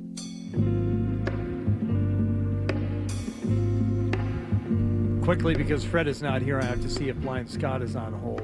It's Toucher and Hardy here on 98.5 The Sports Hub. Spoiler alert, he is not. Oh, Damn it. Did you say Blind Scott? That would have been great. Yeah. He's on hold all the time. You know who Blind Scott is, right? No, no. You don't know who Blind Scott Well, is? thanks for ever listening to the show. My God. Yeah, That's Blind fantastic. Scott is. Thanks for listening to Ben Mallard. Never. Blind Scott's getting his own little segment on Ben Maller Thanksgiving morning at 4 a.m. They're giving him like 5 minutes with a couple other guys from the Ben Maller show. Oh, nice. I think Ben's not so overly invested in that Wednesday night into Thanksgiving show. I don't blame him. Well, why would you? You can't blame him at all. No one's working. That's not supersede the audience, superserve the audience. Other than us and Andrew Callahan, of course, I don't know too many people who are putting in really tough hours this week. This has become a bit of a vacation week for people. Not a lot of traffic this morning, I can tell you that. Not a lot of people at the gym yesterday, I can tell you that as well. Just doesn't seem to be a lot of business being done, just from the people that I talk to. I think but right about now until the end of the year, not a lot of business being done. Right. I think it's safe to say you're not going to see a lot of bodies in the office. I have a neighbor who works for a Blind Scott. Oh, thank God. Yeah. Blind Scott, why does Andrew not know who you are? Because he works for the Herald, I think. Maybe he's been brainwashed, by the Herald. Right. But I'm Blind Scott. I'll be on the radio on Thanksgiving at 3 a.m. I'll be doing a little routine on the radio because I like to bring a happy Thanksgiving to everybody on Thanksgiving morning on the Ben Maller Show. He'll be giving me my own segment. Are you going to be on with anybody else? People are going to be able to call. So if Andrew wants to wake up, he can ask me some questions. I'll take phone calls. I'll answer questions about being blind, Would you like to ask him a question about being blind?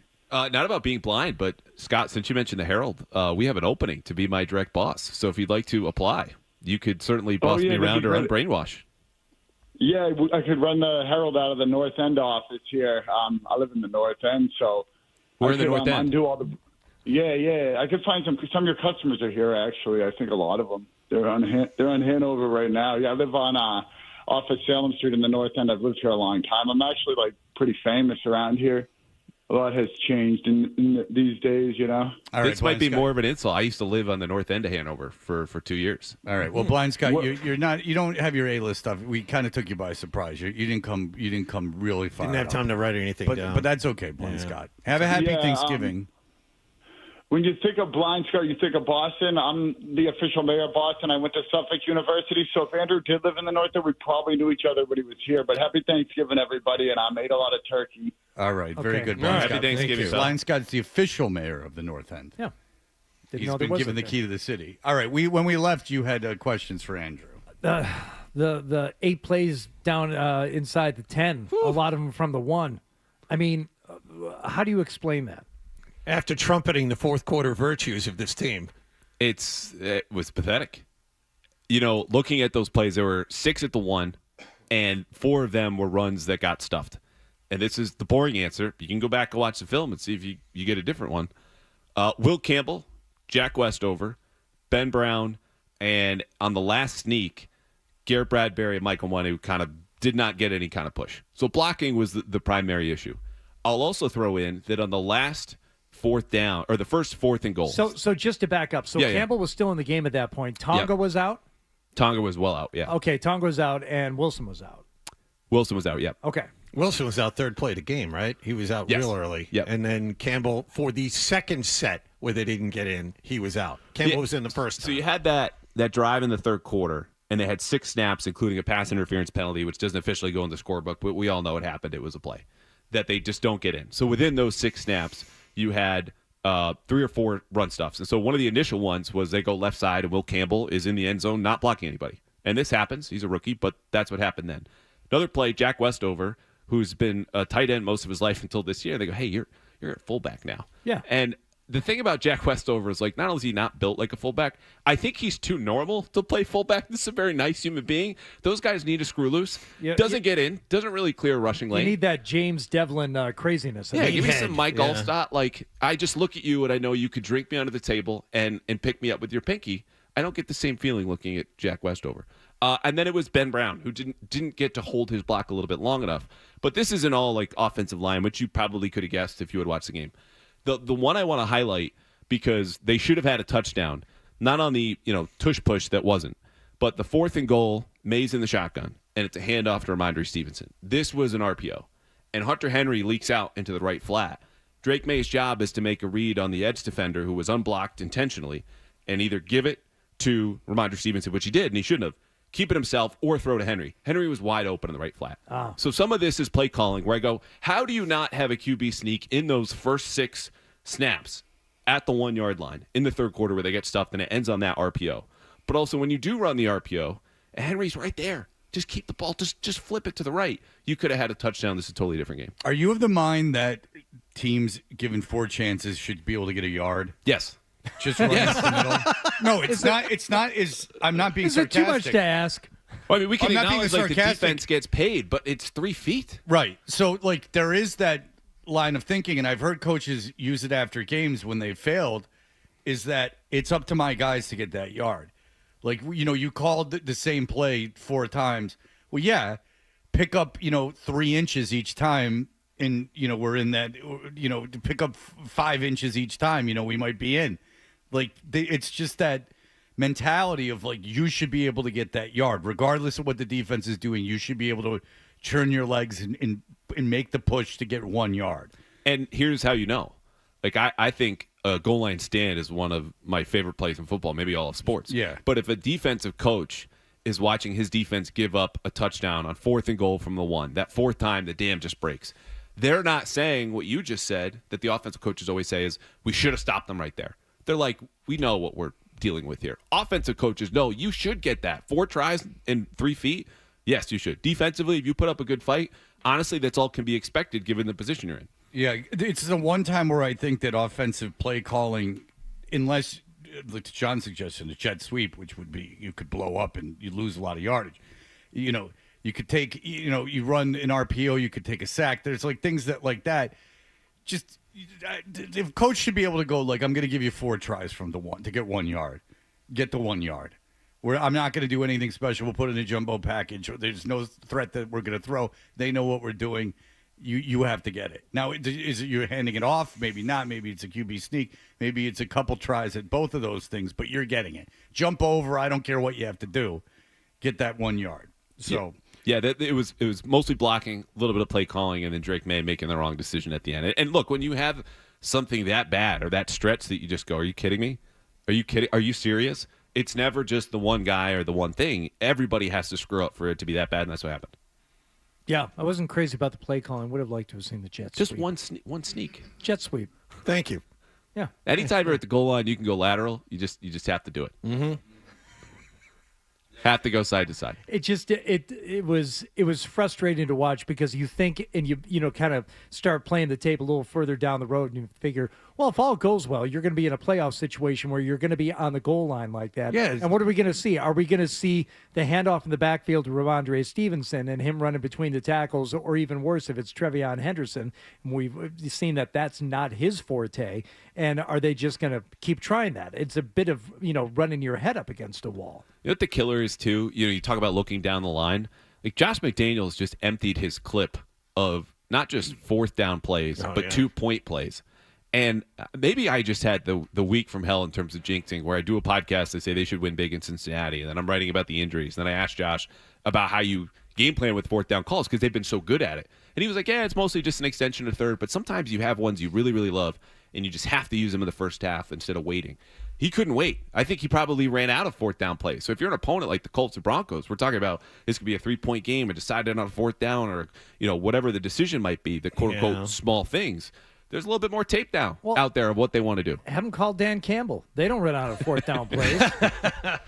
They run out of success with them, but they don't run out of them. That's true. It's true. They had about 8 different things. You had, play fake, bootleg rollouts to the right. You had shotgun handoffs into the middle. You had the tush push. You had the RPOs. You had the throw into the end zone. One thing you didn't see, and I think you might now, because there's an old rule where if you can't block them, you're an offensive coach looking at the defense, read them. Lead them into an option game where I'm just going to read you and the quarterback's decision of either give or keep effectively serves as a block.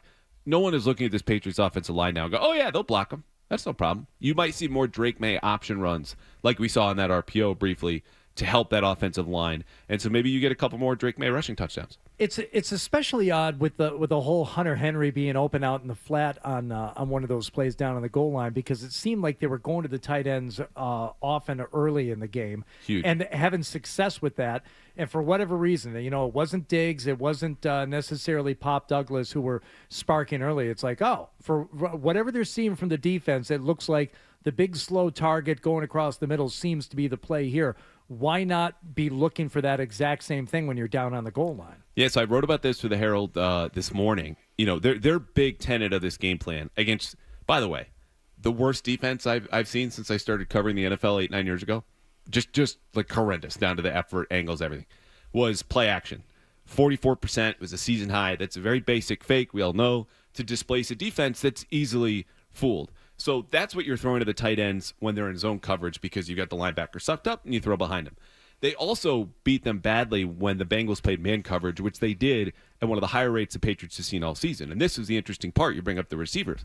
Well, why not just throw it to Kayshon Boutte? Why not throw it to Stephon Diggs? Diggs was covered really well for most of this game by DJ Turner, who's the Bengals' only really above-average defensive back. Player, yeah. And they were Defensive confident enough to play man coverage, again, 40% of the time, which is a very, very high rate. The one matchup, though, that Cincinnati gave up was Hunter Henry, who had 4 catches versus man.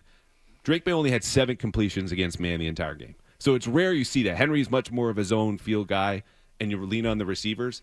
I don't know if teams are going to copy and paste that. Cleveland, who did a decent job against the Patriots, also played a lot of man. But that's kind of a battleground that I'm looking for moving forward, because, like, you're right.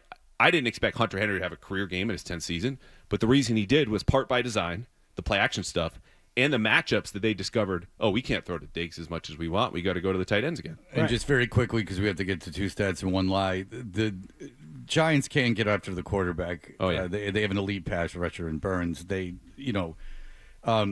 one thing they can do well. Now, they fired the defensive coordinator because they can't hold leads. That's a big problem for them. And so you get that defensive coordinator dead cat bounce coming up against the Patriots, which is very famous. But this is, I mean, look, you're going to beat the Giants most likely, because I have a feeling even after the game that he had on Sunday, Winston's going to throw 13 interceptions in this game. But regardless, this is a team that can get after the quarterback. They don't necessarily have to blitz. Your offensive line is kind of in shambles. Or not kind of. Your offensive line is in shambles, at least on Sunday or Monday. My bad. Monday. Are you at all concerned offensively about the Giants in their defense? Pass rush for sure. I don't know how you couldn't be. And then when you talk about the pass rush, it kind of limits you to play a little bit more quick game, right? You're not asking Drake May to take a 7, 9, 12-step drop. It also leads to the possibility of a strip sack, and then you have the whole game flip like we saw in Cincinnati look like with the pick 6. So this is a game not just where you have a matchup problem, but if the Giants, press the right buttons, that becomes a turnover and points, and now you're talking about an upset alert, which, by the way, is not just, it's any given Sunday, anyone could win. That's true. This is a tired, now banged-up Patriots team that, is going to get an extra day of rest, but so are the Giants. This is not a great spot. They love to have the bye right now. There's something about Winston that, I mean, he's a wild card. You could get anything out of him. But he's also super charismatic, and I will say this, is in that Lions game, like, that team was trying. Like, that team was, trying, and something to be said about Winston is obviously he's incredibly erratic. I wouldn't want him as my starting quarterback, and he'll probably be erratic against the Patriots, who are a very well-coached team. But they were trying. Like, they were all-out effort, and they should have won that game. I mean, they should have won that game. The Lions the kid hit a career-high field goal to tie it. Barely made it. It was wide right about. I just saw a new angle on that. I can't believe that thing went in. It was wide Dan right. Campbell's face. Yeah. I couldn't believe it even after it went through. If you missed the kick, it's indoors, so there's no wind, obviously. But this is why I say it. It was wide right, probably 5 yards, and then it hooked just inside. 90% of the way there, it was wide right, and it kept going right, and then it hooked. This is a ball end over end. This isn't like you didn't squib it. Than watching a Division II college team where the kid the ball's spinning like a knuckleball. It's a real kick. 10 feet, 5 feet outside the goalpost, keeps going right, and then swings left just inside of it. Anyway. All I can say is thank God they emptied the clip on that Gunnar Olszewski and Jameis Winston trick play, and the Patriots won't have to worry about that. Hopefully. Well, do you think he'd break 2 tackles against the Patriots? Like Yes. he did that Lions defense? I think he absolutely will. I don't know. That Lions secondary is not very good. All right. Andrew Callahan is here. We will play his famous 2 stats and 1 lie segment in just one moment.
right, it's 2 stats and 1 lie. Andrew Callahan gives us 3 statistics. We have to choose which one is the false one.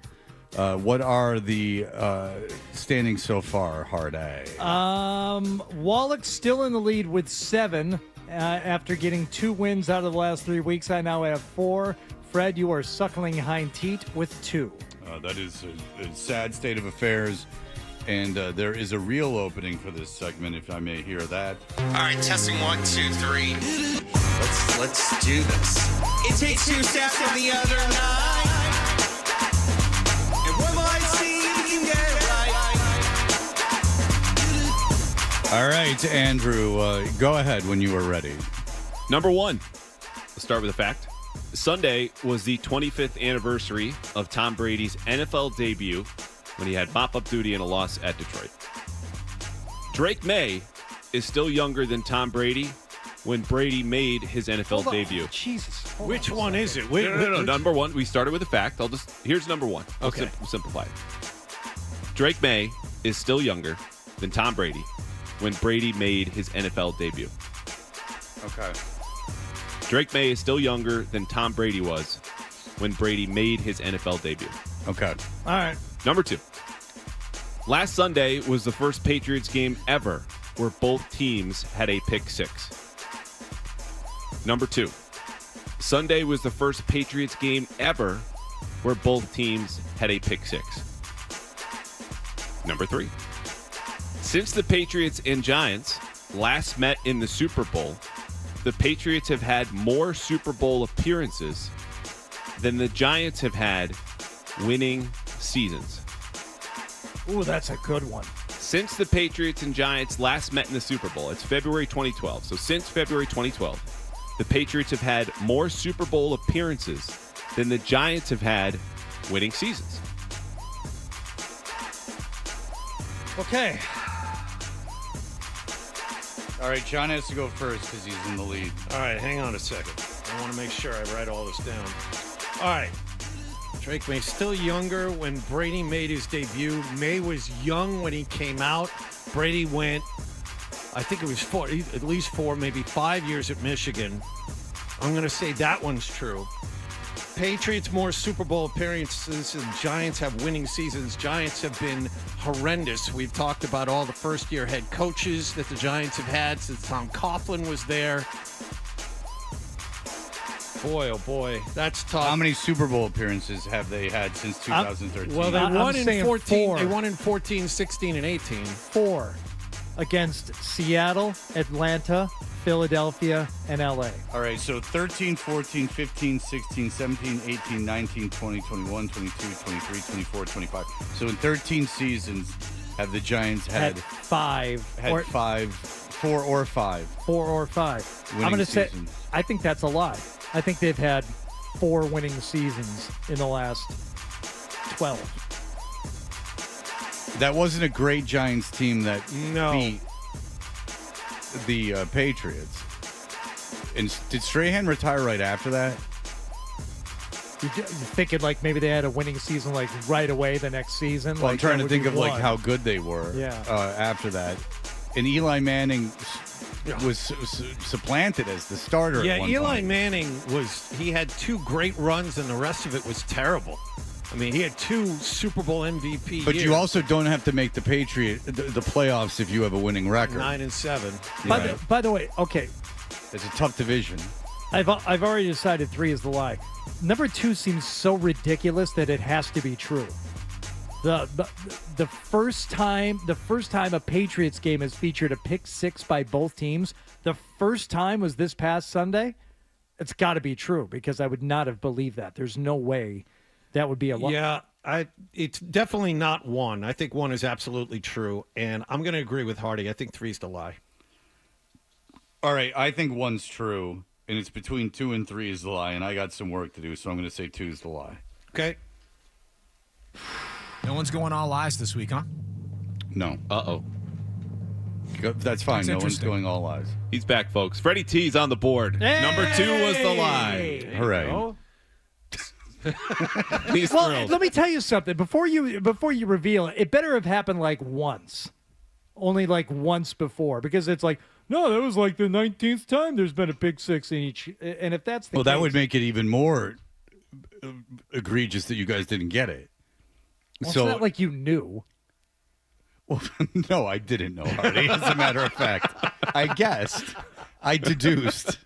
Well, I'm not going to feel ridiculous for getting it wrong. No, but you're saying that it's like a bad stat. It is going to be a bad stat depending on how many he reveals right now. All right. Four times. It happened 4 times before. Stupid. The last one was in 2013. This might be in the game notes that are around here, which I just discovered and was terrified that I never it read come the through. game Okay, notes. good. Yeah. So Tom Brady was just older than 23 years and 3 months old when he made his debut.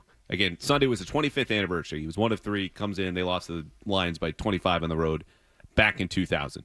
Drake May is 23 years and just over 2 months old. So this is very close. But You know Drake, what is interesting? I probably was at Brady's first game. Really? Yeah, I was probably at the 2000 Thanksgiving Day game. And why would I remember? I mean, it's not like it wasn't like I was a huge Michigan fan or something, and it wasn't even like Brady was a big deal at Michigan. So, yeah, I remember. I might have been there. But the Patriots got probably wiped out. very They lost- intoxicated. They lost by a lot that day. 34-9. Yeah. Not great. 2000. I was probably working Thanksgiving Day because that was very early in my radio career. Okay, go ahead. Silverdome days. Yeah. Number 2, again, there have been 4 games in Patriots history with a pick six, one in 2013, another in 1995, 78, and then 68. 68, they were the Boston Patriots. Stupid. Number 3, since the Patriots and Giants last met in the Super Bowl 46, the Patriots have had 4 more Super Bowl appearances. The Giants, 3 winning seasons. So you could have gone. You could have done that stat as the Patriots have as many Super Bowl wins as the Giants have winning seasons. And that would have been true. Yes. But so I thought of that at like 3 a.m. the other night, putting this together. I was like, Hardy's going to jump on the as many part. Yeah. I would have. And I don't want to. I've been down that road. I don't like what's down there. Look at you.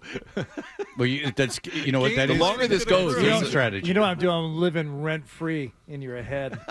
Oh, I love that. I missed that from Twitter. Whenever you cared about anything, Yeah. they go. He's That living. should have been on the board the other day, living rent-free. Yeah, that's just that was the price to pay when you cared. Yeah.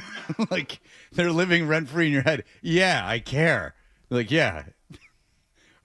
Wow, that brain of mine. Yeah.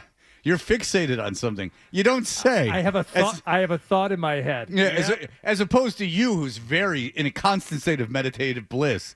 Yes, I really missed that from online discourse. They're living rent free in your head. Oh, because I made fun of them for a living? Oh, yes. Okay. That's right. I'm tortured. All right, Andrew. Well, congratulations, Fred. Well, listen. Yes. There you go, Fred. Welcome back. Well, listen. I'm well into this. An actual point in real time. It's the first time this season I've gotten a point in real time. Thank you, Andrew. Still within striking distance. Pending the last all-eye edition. Yeah, fun week. If I was cheating, I would just go all live every week. Right. That's really the only way I can get back into it. But No, you're right. You and I are neck and neck. I mean, we might be playing for second, but there's value in finishing second. Andrew actually really gave a lifeline to John, if you think about it, with this being able to pick all lies. Yeah. I did get it right in the week he did it. No. Yeah. I know, but just having the option, because there's no way you're, at the end of the season, going to have beat Hardy and I in more weeks. Woo! Well, That's true. I mean, I have 7 points, and the 3 lives was only one of those weeks. Yeah, but the 3 lies was how many points, Andrew? 3 points. Yeah. It's No, really I like would I have added 4. a play-in Yeah, so tournament. you'd have like 4. The end of the and NBA season is you'd more exciting be tied now. with Hardy, and I would be one behind you. Yeah, so I stand with that. And with the all-lie thing, that doesn't even count as right. So you'd really have 3 points. Kaboom. Come on, girl! That's right. All right, Andrew. Everyone read the Boston Herald, even though Blind Scott does not care for it. Oh, yeah. We learned that. How will you bounce back from Well, he's that? also blind, so he'd have to listen to it. So maybe work on the AI voice that you guys use for those. He's living rent-free in my head, I think. Well, listen, Think about this the rest of the stay day. off Twitter for a while. All right, so we'll be back for in just one moment as we pivot off of football.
Bow, bow, bow. 98.5 The Sports Hub.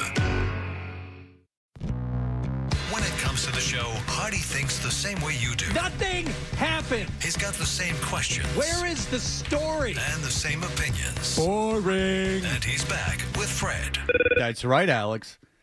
He's very complimentary of Dave, but he does mention that, MTV and how it changed things, but they did videos back in the day. You would have to do them in Europe, and they would give you just some weird director, and they shot videos back in the late 70s that he's there was no concept.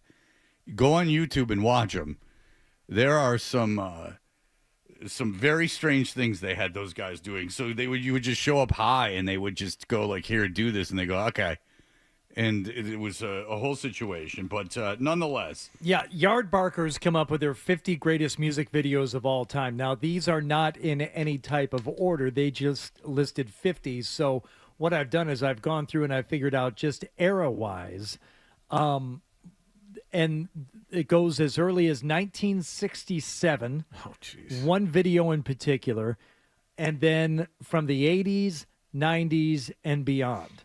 So I will tell you right now, the 90s appears, to Yardbarker anyway, to be the golden era of music videos.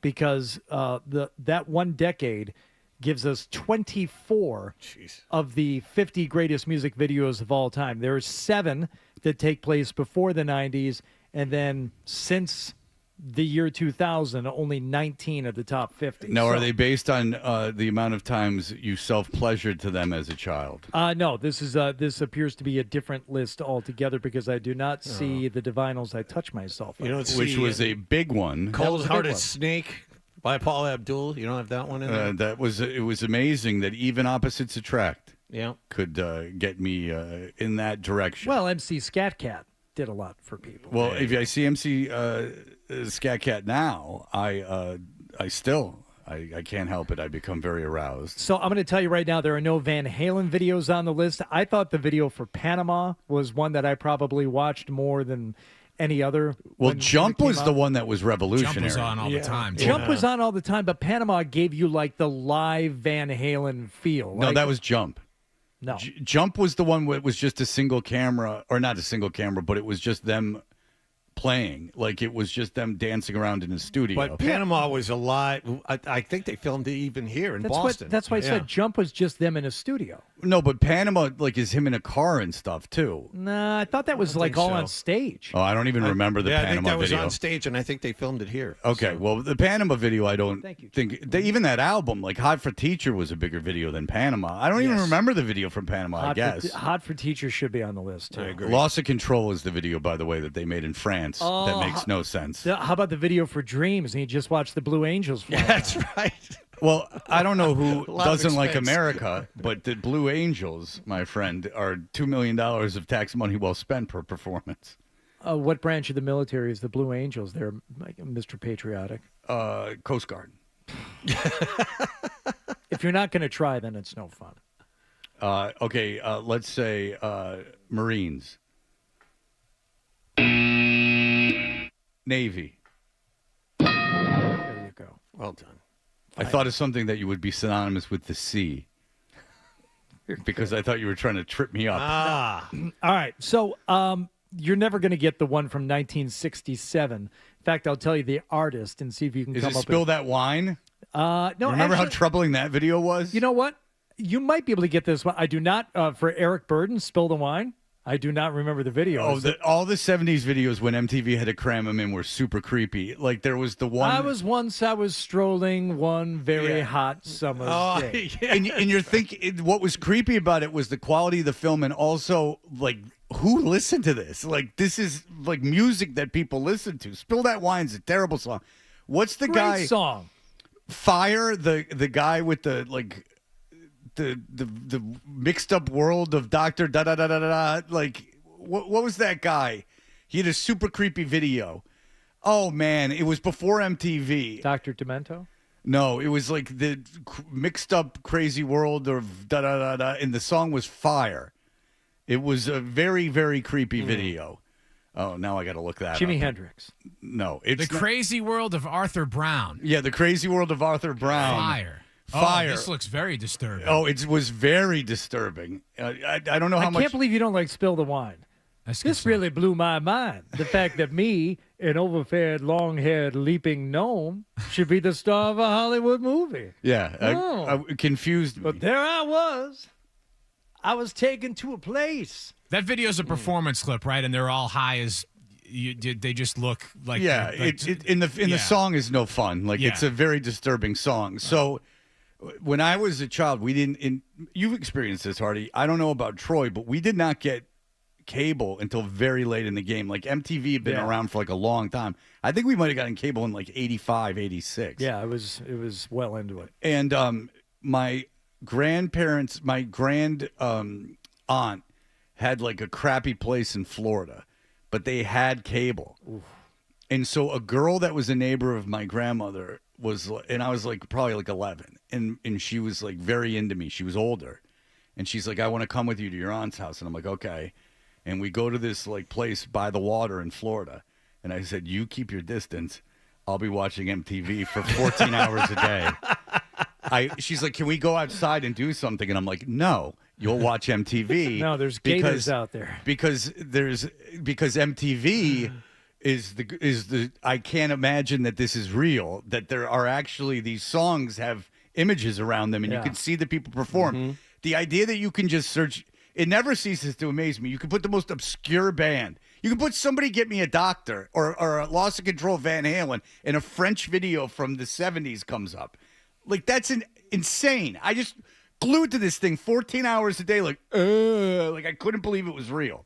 All right, very good. Okay, so the first video on the list in terms of chronology has actually been mimicked many times since then in other music videos, one by In Excess. Oh. And also in the movie, what's the British rom-com that's the Christmas movie? Love Actually. Yes. Oh, I almost watched that the other all day. right. Yeah, they actually do a little takeoff on this artist and his video for what song? Is it Rod Stewart? It is not No, Rod I Stewart. know the artist. I don't know the song. What's the artist? Is Bob Dylan, right? Very good, John. Oh, Wallace. Bobby's in the basement. Yes, mixing he's up the pulling the medicine, cards. on the And, pavement. yeah. In Excess was, what was it, do Need it You for Tonight? Oh, you do it for promposals now. You do it for everything. That is Subterranean Homesick Blues. Yes. Okay. Okay. 6 videos from the 80s. Only 6 videos from the 80s Okay. made the Yardbarker 50 greatest music videos of all time. One artist has 2 of them on there, Well, and it's that going to would be Michael Jackson. Easily. Very good. And it's gonna Thriller's be one. Thriller and Beat It. Billie Jean. Oh, Billie Okay. Jean, rather. I didn't mean Okay. Beat It. I meant Billie Jean. When he touches the ground and it lights up. Another groundbreaking video, also mimicked and parodied on Family Guy and everywhere else. From the 80s? It is animation and live action melded into one. Go ahead, I Jonathan. think, is it Aha? Look at John Wallach. Aha, Take on Me from 1985. Is it They Blinded Me by Science with Thomas Dolby, where they're chasing the insane people around with butterfly nets? I like is that. not on there. I like that. It's not on there, huh? Well, Love of a Lifetime by Firehouse has got to be on there, correct? Is Crue? Cherry Pie on there in all seriousness? Because if it's not, I mean, Cherry Pie is not on well, there. that's ridiculous because no video sold more, outside of the 80s, no video sold more units of an album that no one wanted than Cherry Pie by Warrant. Did that one get as much mileage out of you as Divinals? No. No. The Divinals was more subtle. The pie landing in her lap even was a little obvious for me. One of John Wallach's favorite artists has one music video on here from 1988. It is... The Curly Shuffle No. somehow made it. No. The first to use Three Stooges imagery. Come on, John. I mean, we talked about this guy last week. He's touring. He's touring right now? He will be touring, yes. Yes, they will be touring. Oh, it's got to be Weird Al. Correct. For what song? Oh, boy. There's so many to choose from. It's gonna be fat, Yeah, I stupid. was going to say it's fat, yeah. Hey, Amish Paradise is huge. No. Come on now. Rounding out the 80s, Peter Gabriel's Sledgehammer. That was a groundbreaking video. And Janet Jackson's Rhythm Nation. All right. Let's get into the 90s, the meat of this. There's one obvious video from the 90s. It smells like Teen Spirit. Considered that one is on there, but considered to be the greatest music video of all time from the 90s. Oh, it's Losing My Religion by R.E.M. David Bowie, Blue Jean. Oh, Dancing in the Streets by Mick Jagger. And if you want to go to the greatest video. That's true. But That the is 80s the are best already one. best. Yeah. Dancing with the Streets. That's right. And you want to say the Family Guy parodying it. Family Guy just plays that video all the way through in an episode.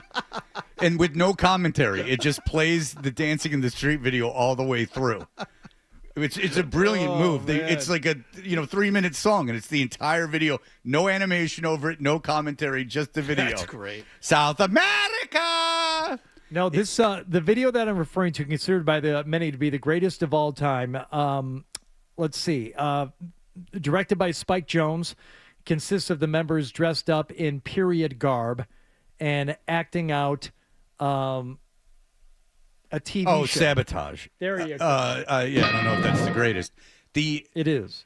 I mean, if Mick Jagger and David Bowie didn't have anal sex after that, there couldn't have been more a gayer thing short of just them banging each other, having some kind of equally satisfying experience. I mean, they were really up in each other's faces during that. So one of the reasons why MTV might be going away is they couldn't identify like the most identifiable things as they were happening. Best example is Beastie Boys' Sabotage losing all 5 of the Moon Man videos it was nominated or awards it was nominated for. And they tried to give it an award years later with a new category, the best video to never win an award. And they said no. That's when MCA came up in the later Hosen as that German director guy that he did, and said, and he took the award away from who had actually won it. REM won it, and he took the award away from REM, and he said, "I'm responsible for Star Wars. I'm responsible for everything." So it lost to REM's "Everybody Hurts" for best direction. It lost breakthrough video to REM also, and it lost video of the year, best group video, and viewers' choice to Aerosmith's "Crying." Well, that had Liv Tyler in it. God. And Alicia Silverstone. Yes, of course, that was used as well, but begrudgingly. I wasn't a huge fan of either of them. Okay. Any port in a storm. There's one Madonna video on the list from 1990. Well, if you want to talk about using it, "Justify My Love" was a. That's a good one. Would have been a good one. Is that it? I mean, that would have not been. it. Is it like a prayer for the controversy of the burning crosses? I don't even Controversy. like to talk about it, Fred. I find it that offensive. No, this one has been mimicked also. In fact, it inspired its own dance. Oh, it's Vogue. There you go, John Wall. He's really kicking your ass in this thing. I'm keeping score. I never would have gotten Vogue when you said based on a dance Madonna created. Yeah, the Macarena. That dance, the Vogue dance was around for like 2 weeks. She released a Well, song she at stole that it. time. She Yes. stole it. I mean, that was not her invention. That was something that was Right. going on in the club. She just had her ear to the ground. Yeah. There's a video for a Smashing Pumpkins song that might be as annoying as the REM "Everybody Hurts" Oh, not the video. one with the moon winking. Tonight. Oof. That's a tough. I love that band, but even that video. They didn't stand a chance because I consumed them for the first time via video, and I was like, no.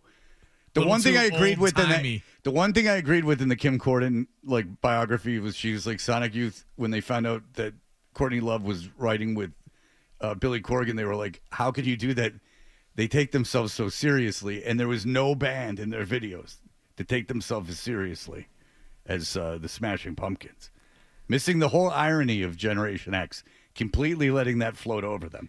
There's one Icelandic artist on here Bjork. that's on here twice. That would be Bjork for something no one liked. Exactly, for It's Oh So Quiet, and then a song called All Is Full of Love. Okay, so It's Oh So Quiet is like the big operatic dance Spike thing. Jonze one, yeah. Spike Jonze one. Like I have a feeling they gave Spike Jonze many. Did they give the band where the guy's running on fire?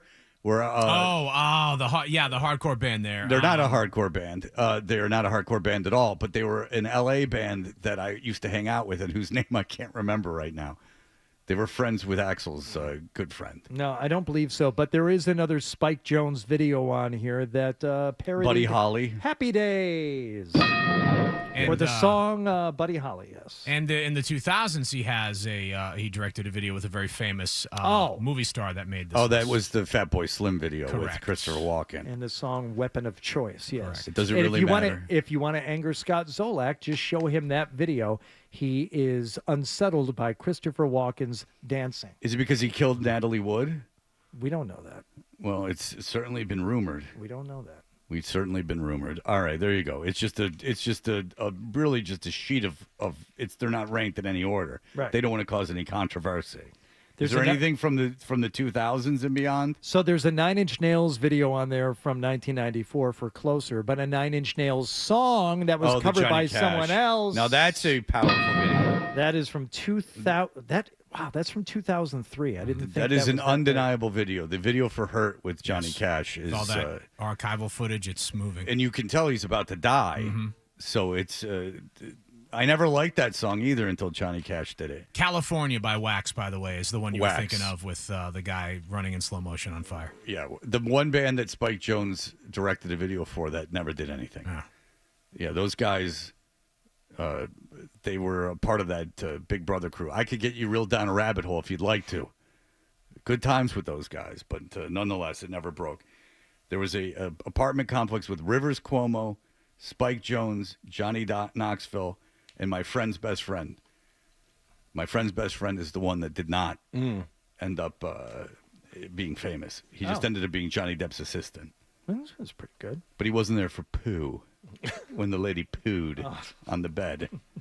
He was absent for that. Johnny Knoxville hosting Fear Factor now. Listen, Or maybe it's get himself a podcast I where think- he picks who's going to be in power. I saw the promo for it. It's like the Fear Factor house. It's like, they have to live there and they're constantly in fear. Well, listen, if he can get himself a collection of very below average comedians to send himself around, he can get the #1 podcast in the world. People will sit for 2.5 hours and listen to some guy talk about aliens. I can assure you that. Based on the feedback we get talking about the teams that play here, I can only imagine that millions and millions of people are tuning into something about how to pick mushrooms in the woods of Scandinavia for 2.5 hours. But what do I know about modern media? I know nothing. All right. We'll be back in just a moment with our award-winning email segment.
You know, I got an idea for a bit. The email bit. We should do the email bit. It's a great idea. Let's do the email bit. All right, email bit, the last thing to be sponsored here. Get in while you can. 985thesportshub.com to find our email addresses. We certainly read them. It's impossible to respond to all of them. I had a guy come up to me in a car the other day, and he goes, I emailed you a couple weeks ago, and I said, okay, yes. I recall the email. I did, but I didn't get back to him because, there's you got to have time for yourself. But nonetheless, if you would like to experience the show on social media, at Toucher and Hardy, at Hardy985, and at Fred Toucher, we're now thoroughly over 26,000 followers, and the money is coming in like hotcakes. I can see what all the fuss is about. This is a very good email because I did not know this about Hardy, which I'm sure you're familiar with. What this email is because it was sent to you as well. Chopper says, a Golfer's Warehouse commercial was on TV yesterday. At the end of the commercial, they show a guy with a fresh, light blue 3/4 zip-on. The guy is buying a bunch of Christmas presents, and son of a bitch, it's Hardy. Ha, ha, ha, ha. Was he just buying stuff for himself? Does he even pay for that stuff? Did that Sunday morning golf show get him the gig? These are all relevant questions. Are you in a Golfer's Warehouse commercial? Yeah, as a matter of fact, we talked about it the last time I was going to shoot him. I shoot like once a year at Golfer's Warehouse, and it's for stuff to be used during Golfing the World, which airs not only here on NBC Sports, but all over the country. It really does. You think I'm lying? Golfing the World is a travel golf show that I used to host, and I traveled to Barbados, to Nova Scotia, to Cape Cod, Florida, and I used to travel with the show. I can't do the travel anymore, but I still shoot their commercials.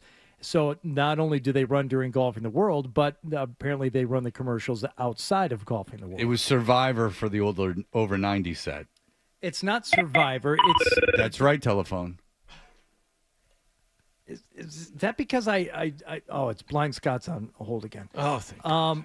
No, they run Golfing the World as a golf travel show. It runs in like San Diego and Florida and places where people are into golf, and here locally, of course. So the world is just not so expensive a plane ride is what the definition of world is. Sometimes they focus on New England courses, yes. But you would think that, like, oh, look, there happens to be a course in Antarctica. Like, we're doing these, like, tremendous feats of travel. Golfing the World they do an Ireland trip, like, once a year. Oh, my. And which I have not been on it because they always do it in the spring, and it's like a week off of work, and I can't do it. Yeah, you couldn't do that. No. Well, I mean, back in the day when it was like, can't take any time off during the spring book, that was a big thing. All right, well, you could go back to Golfing the World. Well, maybe I will. All right, so the Golfer's Warehouse commercial, take me to the scene. So you're at Golfer's Warehouse. Here we are. We're like, hey, come here for the holidays, and what are you doing? How does he know they're Christmas presents? I don't know. I haven't seen the commercial yet because these things get edited together and they could take years and repurposed. Yeah, the CGI and everything that's required. So I can't take you into the and have you relive the spot right now. I can take you to shooting the actual commercial where it's just like good jazz at this point.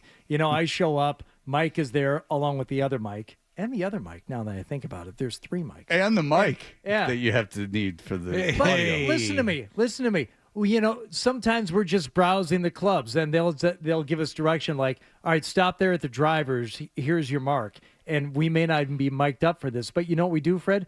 We still talk about the clubs because I'm like I'm a character actor. What if your balls fall out? I'm a method actor. So, excuse me? What would happen if are you wearing shorts? What if your balls fell out of them? No, slacks. Oh, okay. So there's no danger. What if arousal hits? Ooh. Golf Warehouse boner. And you know what? That is a distinct possibility with him talking about golf. That is. I'm surprised John's not aroused right now. He's about 5 minutes away from going to his in-laws. Full-fledged arousal is probably not in danger. Now, could there be some kind of pre-thing taking place? Is there B-roll of you guys cutting up or what? Oh, sure. There's good stuff.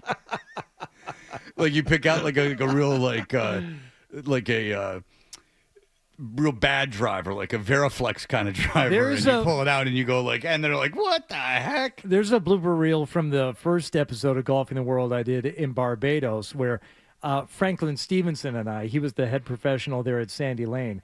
He and I cut it up pretty good. Okay. He was a good guy. But Former cricketer.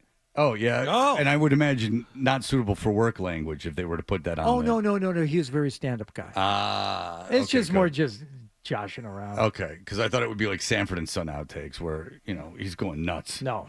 All right. Like that. Very good. All right. Sarah from Everett.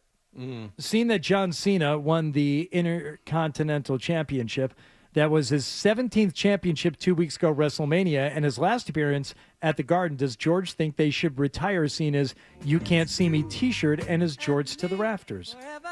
I stopped paying attention when you said Sarah from Everett. Yeah, I kind of lost it in the mix, too. Well, she emailed in again the old joke that we heard as kids and probably didn't understand.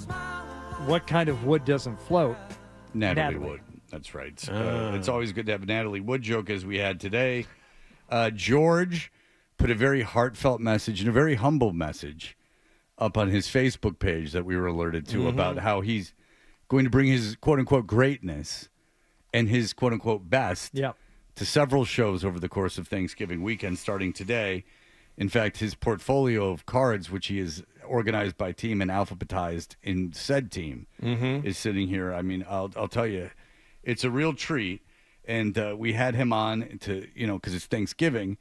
I got, hey, guys, birds can show that they are the alpha, a.k.a. the people's champ, as George calls himself. He says birds can do the same thing through a combination of physical displays, vocalizations, and behavioral control over resources. For instance, gum, I would imagine. If you can repurpose gum to help get the sticks together in your nest, I mean, that's an alpha move. We can all agree. This is true with Wallach, who removed his gap tooth. Currency. Yeah. I mean, but it's just not enough to pick up the gum. It's like, what are we going to do with this gum? Well, we're going to, you watch, I'm going to patch up this hole in the nest. This is true with Wallach, who removed his gap tooth to make himself more attractive, boasted he is a foodie, and has a large hat collection as means to attract females with big butts. Maybe a future bit in the works with a competition between both of these so-called people's champs. I've never described myself as a people's champ. No, I've never humble bragged that I'm bringing my talents to make the show better. How did you lose the tooth gap? Was that some kind of dental appliance that you had to wear? Invisalign. Oh, really? Yeah. Just squeeze them some bitches together, Yep. huh? That's correct. Yeah, I mean, the Force needed to do it, too. Titanium. Oh, it wasn't an overnight deal. It took I months. was here for it. And he couldn't talk with them in. He's the one guy who wore Invisalign. They told me to eat with mine in. But John was just, I can't do it. He's like, I can't do it. He's like, this is my instrument. And then he would take him out for 4 hours during the show. That's annoying. And then, he Why does is that a lot annoying? of annoying stuff. Would he throw him right back in afterward? You bet. Not even a second. We were off the air. They would be popped right back into that grill of his. Yeah. And for what? He's not attracted to any more females. He's married. He ain't going anywhere. His wife ain't going anywhere. He just fixed it for no reason. Real vanity. No, well, yeah. But you want to keep yourself attractive for your spouse. Why? Why? Honestly. And enjoy other things. Let yourself go a little bit. No. You gotta. You gotta. If you're not trying to attract anyone, what's the point? Why spend $5,000, $6,000, $7,000 fixing them teeth? For what, really? Think about that, John. You roll that around in your head. I feel better looking in the mirror. Well, you're Fred. being It's all about sarcastic. me. I'm not. I'm not being sarcastic. And I'm not being sarcastic. I am being sarcastic when I say it's a wonder you're not married anymore. When your whole notion should be, why bother to take care of yourself or look good for your spouse? Why drop thousands and thousands of dollars to fix your teeth if there's no need to attract a woman anymore? He wants to look better for himself, and he wants to continue to look good for his wife. Did you not wear his teeth is like so cute. Did you not wear Invisalign for a while? I still wear Invisalign. Okay, why? Because I'm trying to get laid. You were wearing. Does that answer your question? You were wearing Invisalign while you were married. No. And what happened? What happened? So it's Invisalign's fault that you got divorced? John. Yeah, 12 really liked that one. I heard him through the double soundproof glass. Because he doesn't understand. And here's what was happening. John, Yes. Invisalign. The guy offered me free Invisalign when I was married. I wore it for like 2 weeks and then stopped, and my I teeth thought got you all were- jacked up again. I thought you when I did it got for longer. divorced, I got Invisalign. Okay. And now I wear the retainers every night because I'm trying to attract females. That point, I thought you would wear it. Did I for care longer. at all about the pictures they put up of us on the internet when I was married? No. No, you did not. I did not care about any of that. No. Because there was no reason to. But now, But there is, if you want your wife to feel a sense of pride when people look at photos of her husband. you've moved it when you're married. You're married. You should be. Let me ask you something. in cruise control. Let me put it to you this way: should women let themselves go once they're married? It's a totally different dynamic culturally. And there it is. The relationship between women and the way that they look at physical attributes and like fashion and things like that is not polar, like just 180 degrees. What if she different. was a real free spirit and didn't have like any attachments to the social? Well, you would mores marry or her, them. Well, then you would be marrying them for that reason. or her friends. She didn't care how she looked, and when she got married, she was like, "I don't have to attract a man anymore." I can ask you this: if both of you, if your wives let themselves go, would you stay married to them? No. So I'm saying you would. So again, what is the incentive? I mean, I would expect the same from your spouses, that they wouldn't leave you Because it's a consideration. You consider how your partner feels about you and sleeping with you, even though you've been together for a long time. You want to continue to look good for your partner. But like sleeping together, like having sex? Yes. Oh, no one. You're not thinking. Neither of you are thinking about each other at that point anymore. I mean, that's just you're not. Again, you're not shocking that you're not married anymore. Yeah, I would suppose at that point. But yes, I mean, if you're having sex with someone for like 30 years and you're not picturing something else in your mind at least some point during it, then I would say that is you're in a good place. You're in a very good place. Thank you. No, I'm not going to argue with it if that's where you're at. If you just go like, "Wow, this is I can't believe my good fortune. Yeah. Look at me having sex." Exactly. Yeah, if that's the way you feel, that's fantastic. That's a great way. If It you is. never Yes. have like seen something on television or on the internet that you pops into your mind and maybe it's a little more exciting because you're thinking of something else, that your mind is very clear. Yeah. Very It's a clear. Very Zen-like experience. Sounds right. I will ask you one last question and then Go we ahead. can break. Wife comes home. Yeah.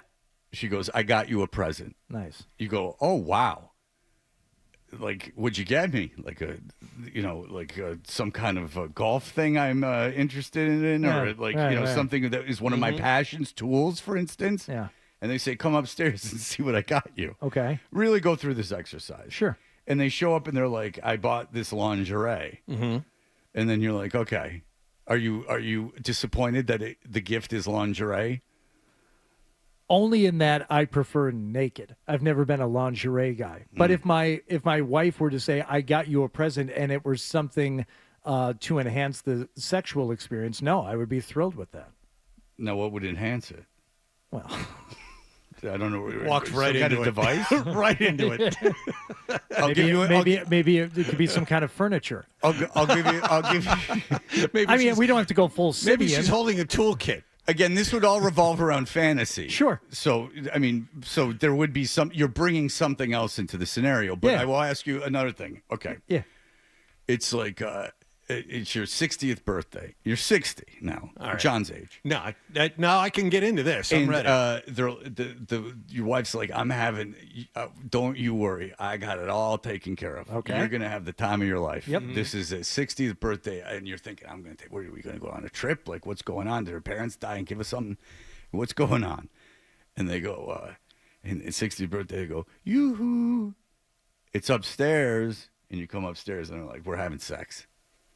Right on. Mm-hmm. Yeah. Let's Good. go. That's a great present. It's a good present. Yeah. That's right. And You- for the you heard what- 10,000th time. You heard what I was like when I thought my present was going to be going to the vineyard for the Jaws thing. I was like, oh, no, not that. Well, no, that's a relief because there was a gift that you didn't want. Right. Right.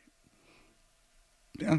Well, listen, I'm not married, and that is probably a big reason. You gentlemen are way more mentally strong than I am. There's no question about it. I think we just found the right partners.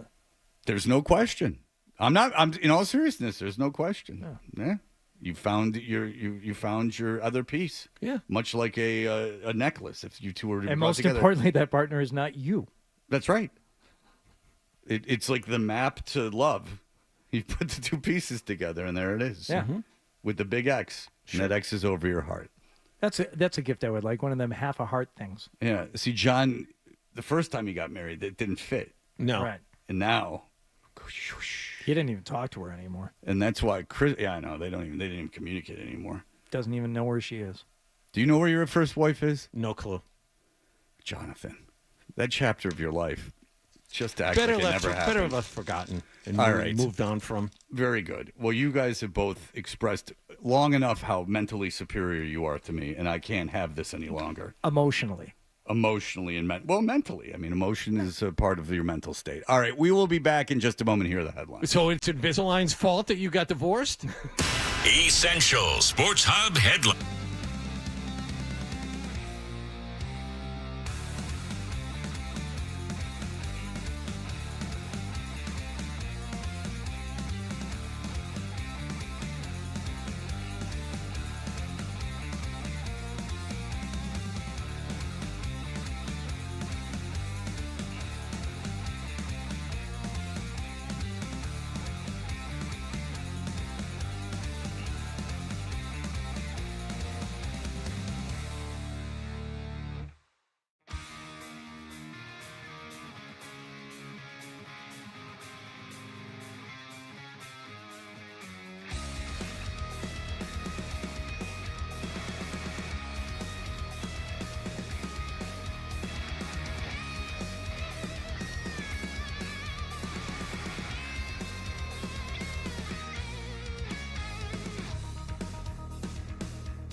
may have missed from the show.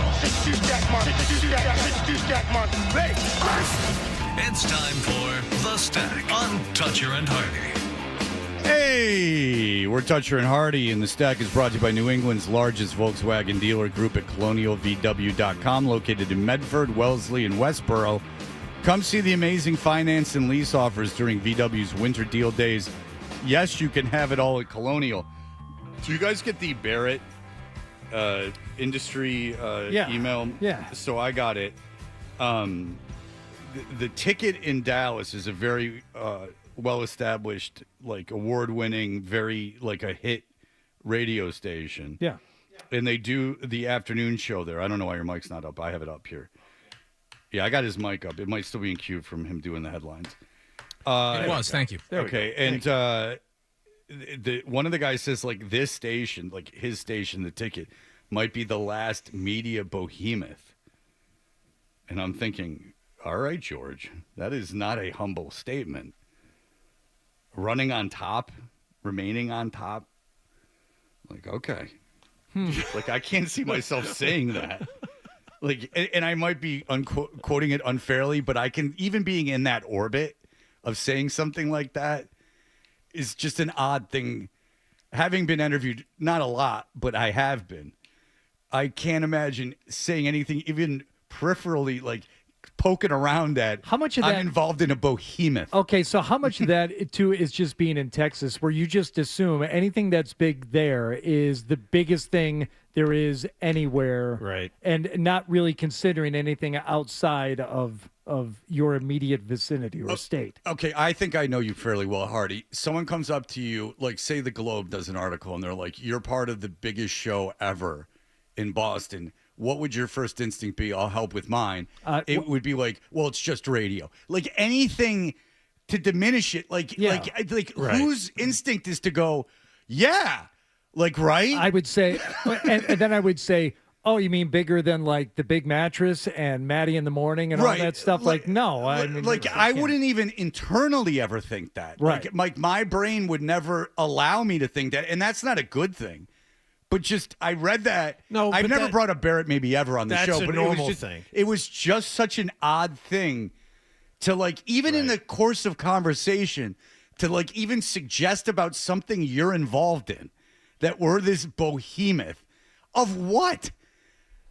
Like, what are you talking about? Isn't that odd? I found that very odd. It's just so not the way, and I know you guys don't think this way. Any of us do. Like, Felger doesn't think that way. No, it's a normal reaction to try and diminish and not say, yes, I'm awesome. But even to think that. Yeah. Like, it's not even saying it. That's Not even ridiculous. internalizing, It's yeah. just like, even thinking that is so absurd to me. It must be great. Oh, to go through life thinking you're the best thing ever? Sure. Yeah. Like, it's one of those. Like, that's something we should strive for. Well, it's one of those like mental deficiencies that like probably works in your benefit. Because we all have people in our lives with maybe borderline personality disorder or something, and you go like, "Wow, this person's really sick." But then if you think about it, you're like, maybe that's not the worst thing in the world to be that person. Like if you always think you're right. Yeah, to be blissfully unaware of anything else. Or just you think you're superior to everyone. Like, I sit next to one every morning, and I struggle with that. I mean, how sick is Fred, or is he really that bad off? I mean, maybe his sickness makes him better than I am. Oh, yeah, but not in self-aggrandizing terms. No, just in every other way. No, I understand. And that's very fair and been proven by many doctors that you are correct. Even though one less pill is being taken now. Oh, there you go. I really wish you'd consult your doctor before you start changing your meds. Well, it's not like I was a homicidal maniac or have schizophrenia. No, but I don't think you're supposed to be changing your... This is a tweak. Yeah, I don't think you're supposed to be tweaking without consulting the physician who prescribed it. This is a tweak. It's a very minor tweak. Either way, we'll figure out really, really soon as to whether or not it's working. Yeah. We'll figure it out like next week. I'd rather not find out. I know. It's a very small amount of a very, very small medicine. And it was having side effects that I didn't care for. And I'm going to attempt. Now, listen, we're still taking stuff. Let's not go crazy. Sure. We just taking one less. Taking lots of stuff. Yeah, we're jamming a bunch of stuff down the gullet. Like they're not like hiding the medicine when you go to rehab. They're like, they're not like going like, we're going to keep this on the table. They're throwing pretty much the kitchen sink at you. Yeah. And it's just your endurance to keep taking it. And now like a side effect is to the point where I'm like, I think I can lose this one thing. I tried to lose two things at the same time and it was making me exhausted. But the one thing was to counteract the other thing. So now I'm taking half of what was counteracting the other thing. Sure. So we're experimenting at home. We're having some fun. Oh, good. Oh, please. Either way, next week should be interesting. These aren't Well, no, it's been a week. Oh. These are not injections or anything. These are very. Believe me, I think I heard 90 million people are on Prozac, and that's the thing I stopped taking. Believe me, not everyone who takes Prozac needs Prozac. What did Tony Soprano stop taking? He was like bipolar though. He was like He's having anxiety at yeah, but he was like in a real funk. That Tony Soprano, he's killing people. He and was everything. sick. Yeah, well, he's the worst guy than me in terms of the actions. Never killed anyone, that you know of. Ah, there it is. All right, well, that'll do it for us. Everyone have a great day. John. Yes. Happy you're not even going anywhere, but you're not working tomorrow. No, going to the Bruins game on Friday. Looking forward to that. And can't work on Wednesday God, if you're going to a Bruins game on Friday. No. And thank God all the family is gone, and now it's just peaceful. Thank goodness. That's what John wants, to be alone. Yeah. All right, that'll do it for us. John, enjoy your Thanksgiving. See you on Hardy Monday. and I will be back tomorrow